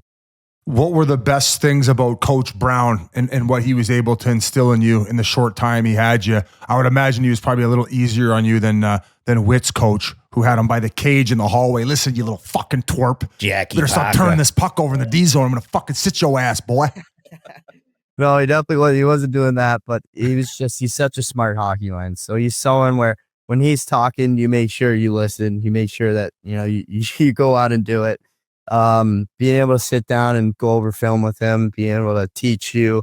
I came in and he taught me a lot about the D zone, and he taught me a lot about face-offs. There's big, strong guys that are tying you up. You got to learn how to win a draw. So I think a bunch of different things. He's so smart. He knows so much. So whenever you're around a guy like that, you just have to make sure you're listening. So you just missed this entire kind of hockey change in NCAA and CHL. Like, what's your opinion on that? It's going to be harder for guys not to go to the WHL or the OHL knowing they can go to college after. Would you agree? Yeah, it changes a lot. I think. You think the program gets hurt? I don't. I just think as a kid growing up in the US, your dream and goal is to play for the national team development program. It's one of the biggest honors in the world. So I don't see how kids could say no to that or how it could ever change. We'll see what happens with the rule change and whatnot. I think it'll impact all the other leagues, but in college hockey, it's gonna look a lot better too. Oh, it's gonna be incredible. Yeah. How is that NIL money? Okay, we'll get you out. Thanks, here. Mike. See you Are you later. leaving, Mike? Yeah, he's heading back upstairs. We should do a content piece where we get everybody on the boat fishing with him. Maybe Last time we did that, Biz slept the whole time. I wasn't even there. I ate about 6 pounds of gravel and I was underneath, so I didn't puke. That'll happen. You got anything else, Yanzi? Brendan Buckley, my agent Jerry Buckley, he's over at BC, and a lot of guys, you got a smile on your face talking about. A lot of guys talk about him there and how much he helps them. Like, in Mike Ayers is there too. A lot of guys that we grew up playing against, and just the minds that they bring into these colleges now, like guys that played pro for a long time. It's not like how it was back in the day where like college coaches just stayed there forever. Like, they're bringing in guys like how much of a help were guys like Ayersy and Brendan Buckley? The buck truck. So much. They're so smart. I mean, obviously Coach Brown and then Jerry York still comes around the rink a ton, so it's good to see him. But being able to have coaches like that, you get better in practice. Games are games, but when you're practicing against guys that are, just bigger, stronger, and older, it's what pushes you to your best. So I think you learn so much off of people like that, just being surrounded by them. And then the best part about it is you could have a conversation with them. They're great people to talk to. They're not in your face every second. They're just people that you could talk to about anything. So. You may have already mentioned this, but did you do a combine? Do they still have the combine? And I know, you're still a kid. You got to enjoy your summers. But what would you say that your biggest focus is as far as in the gym, whether it's weights, whether it's more skill? Like, what is your main objective this summer in order to go into your first year in the NHL, hopefully? Yeah, so we did it. We had the combine. It was probably 2 weeks ago.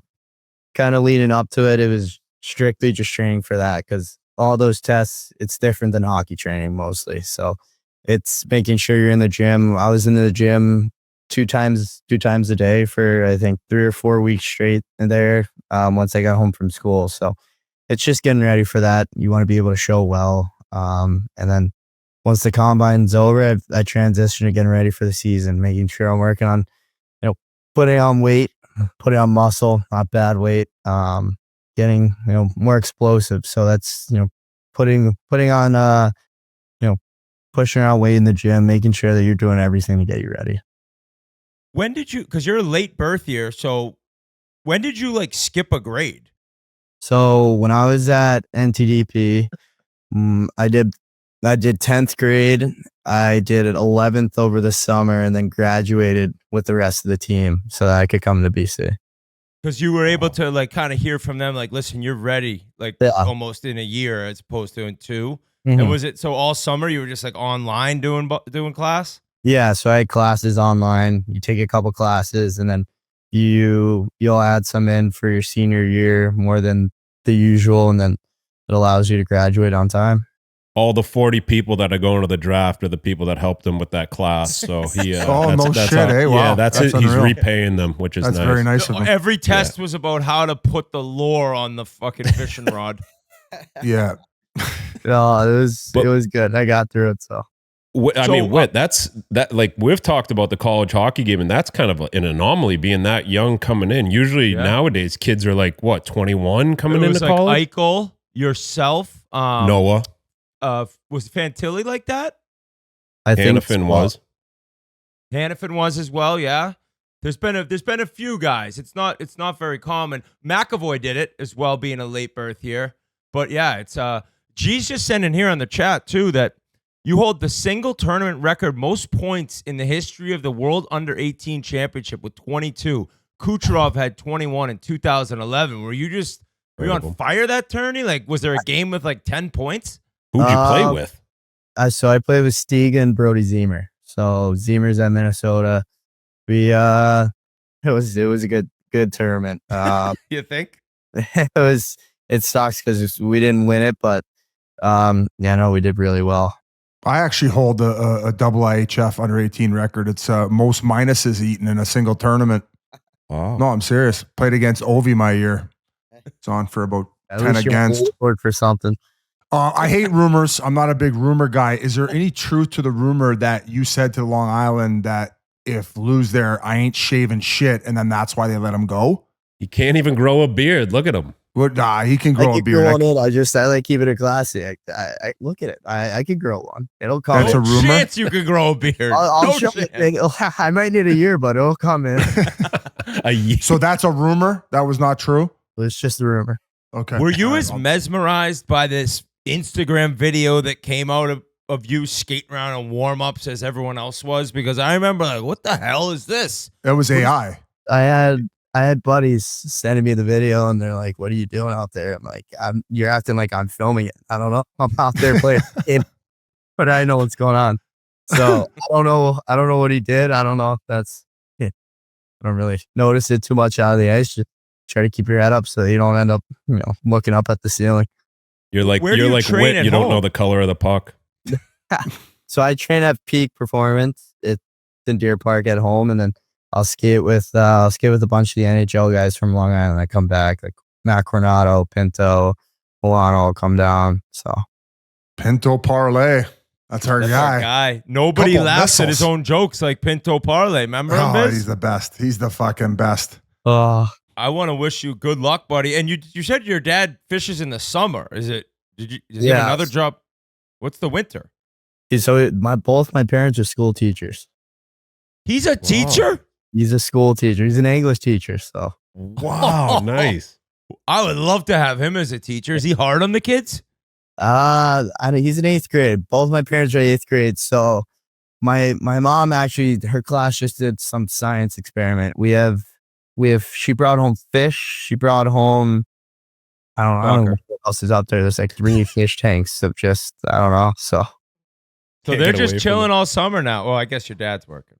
If they both took the SATs, who do you think would finish higher? Good question. That is a great question. I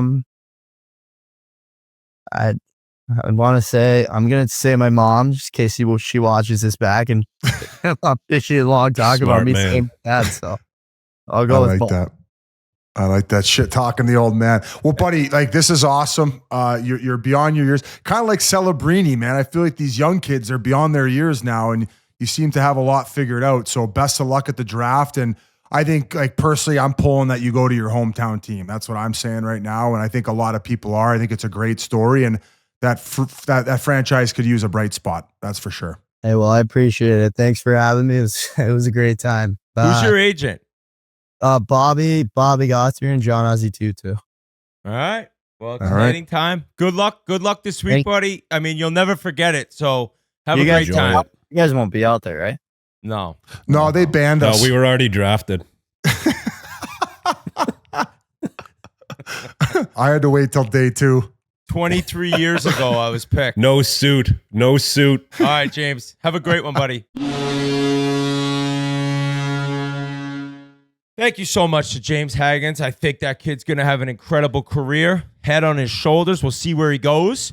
This draft's wild. It seems like Schaefer's won, and then nobody knows what's going to happen after that. But I love meeting the young guys. Biz, you said you met them at the Cup final, correct? Yeah, I believe it was game 3. They were all there. They had the top 4 guys, 3 of which are from Ontario. So we got the Show HL boys showing up. It's nice. GTHL heroes. Yeah. They'll all be asking for 11 after their first year. Yeah, exactly. Fuck. Last thing, guys. The Hall of Fame class is going to be announced very soon here. And can you imagine how unreal it would be if Big Walt Keith Tkachuk gets announced? Oh, for sure. Long deserved. We saw JR get his moment last year. So emotional, going through the Starbucks line, crying, trying to order. Big Walt's seen the magic of his son Matthew and the Panthers. He got him going 2 years ago. Yeah, he should get in solely for calling him out on the radio and getting that team to figure things out. But hearing his name get announced would be incredible. I mean, kind of, one of my idols growing up went to BU, Boston guy, and the career he had, he deserves it. And once again, I'll mention, like every other year, Alexander Mogilny. I don't really get that one either. So we'll see what happens. But Keith, imagine Big Walt finding that out right now. Oh man, what a week it would be for that family. They deserve it all. Big Walt deserves to be in the Hall. The guy, what he did on the ice, goes without saying. What he did off the ice, people might not know, but you hear little clippets of what, BigCeaz, just, him involved in people. And he's done that his whole career. I'll give you a little story. I didn't know Big Walt, before I started in the NHL. His dad was a firefighter with my grandfather. So families knew each other, but he let me live in his house in Arizona for free when I was a young kid, 19 years old, don't know anything. There's a car there for me, a free house. And this is all, he didn't even know who I was. So just an all around amazing person. And, his sons are following in his name, and hopefully all 3 of them will be in the Hall of Fame. But Big Walt, we hope that you're in. You deserve it. One of the best guys out there. He'll do anything for anyone. And, you just want to see him, get that jacket and get into the Hall where he belongs. No doubt. That would be incredible. Final things here, guys. We got a Chiclets TV dropping this week on Thursday at noon. And that's just a complete vlog of the finals, right? Biz was everywhere. We were running around. We were doing interviews. it was fun. I remember a bunch of very funny moments that were being filmed. So that should be an awesome Chiclets TV episode. And Friday, the last game notes of the season, a draft extravaganza with Merles and Army. And I think Biz mentioned last week, like, those guys are the best. Like, the fact that, I met those guys right when I turned pro and like get to work with them now. The two of my best buddies. They do an awesome job. Game Notes keeps getting better and better and better. Big year. They had a Merle's huge year this invented year. everything. Merle's invented the internet, even some say. So check that out. Draft Extravaganza getting ready, and it's their final show of the season. And we will be back. We got a special guest leading up to free agency. Then we'll round out everything that happened after free agency July 1st. Should be some incredible storylines. Hope for a wild draft week and some trades. And other than that, boys, great seeing you guys. Then I believe we're gonna do like a best of, and then maybe 1 or 2 pods where it's just interviews. And I think we need a break as well. So I know you guys are gonna be receptive to that. We've gone hard this season. We've obviously Game Notes has taken the steps you just mentioned. We added Yans to the pod, which has been unreal, but we kind of need a little bit of a break here because it was such a hard rip. So we know you guys will understand, and as well as like G, Fish, Pasha, like all these guys who actually make the ship run. So we love those Pasha. guys. And what's that? Well, not Pasha. Yeah, he's kind of a pigeon. And memes, and they're going to go on some vacations, and I think G's actually headed overseas, so well deserved on their front. And we appreciate all your guys' support and understanding of the schedule moving forward. You're still going to get stuff every week, so There'll not be a week where you don't get anything. We promise you that. That's it. And after we take a little bit of a break, I like the late July, early August. We'll get on. We'll shoot the shit. We might have a rule of just no hockey talk. No hockey talk. So we're just going all in on who knows what. This week for me, non-hockey talk, very quick. Just sick to my stomach for Tommy Fleetwood. I don't know if you guys saw that.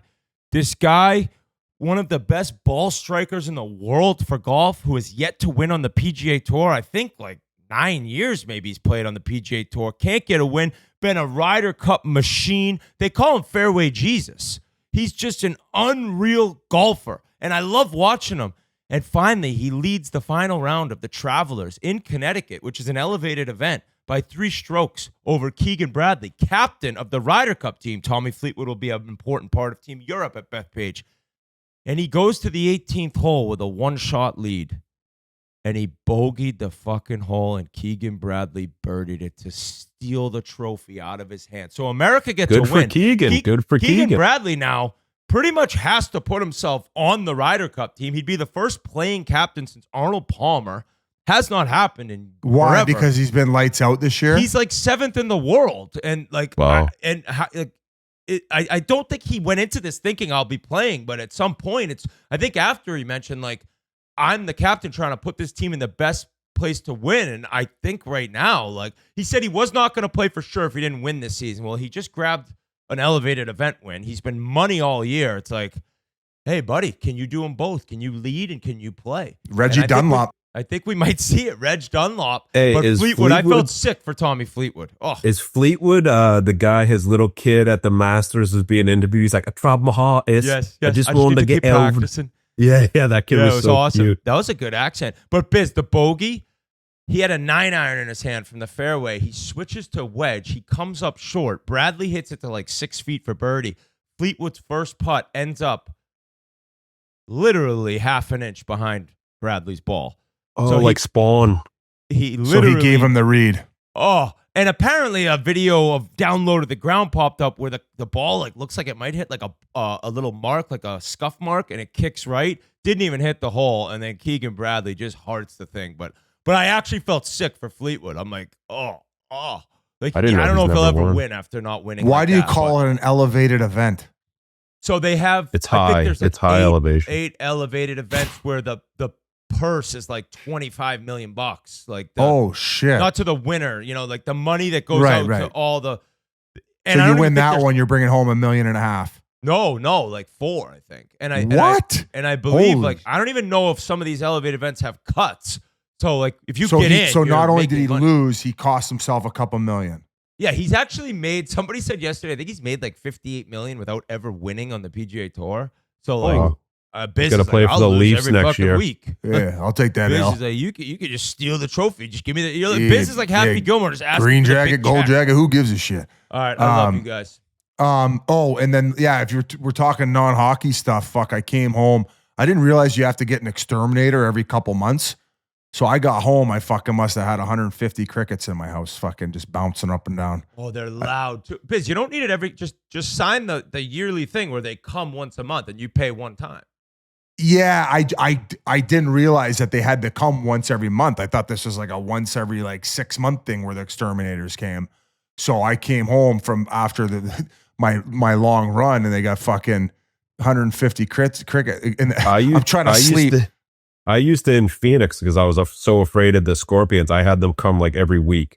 I was so paranoid about the scorpions. Yeah, I'm gonna have them come every for sure every month minimum now. So yeah, if I die, it's probably because a fucking scorpion stung me or a tarantula shit on my chest.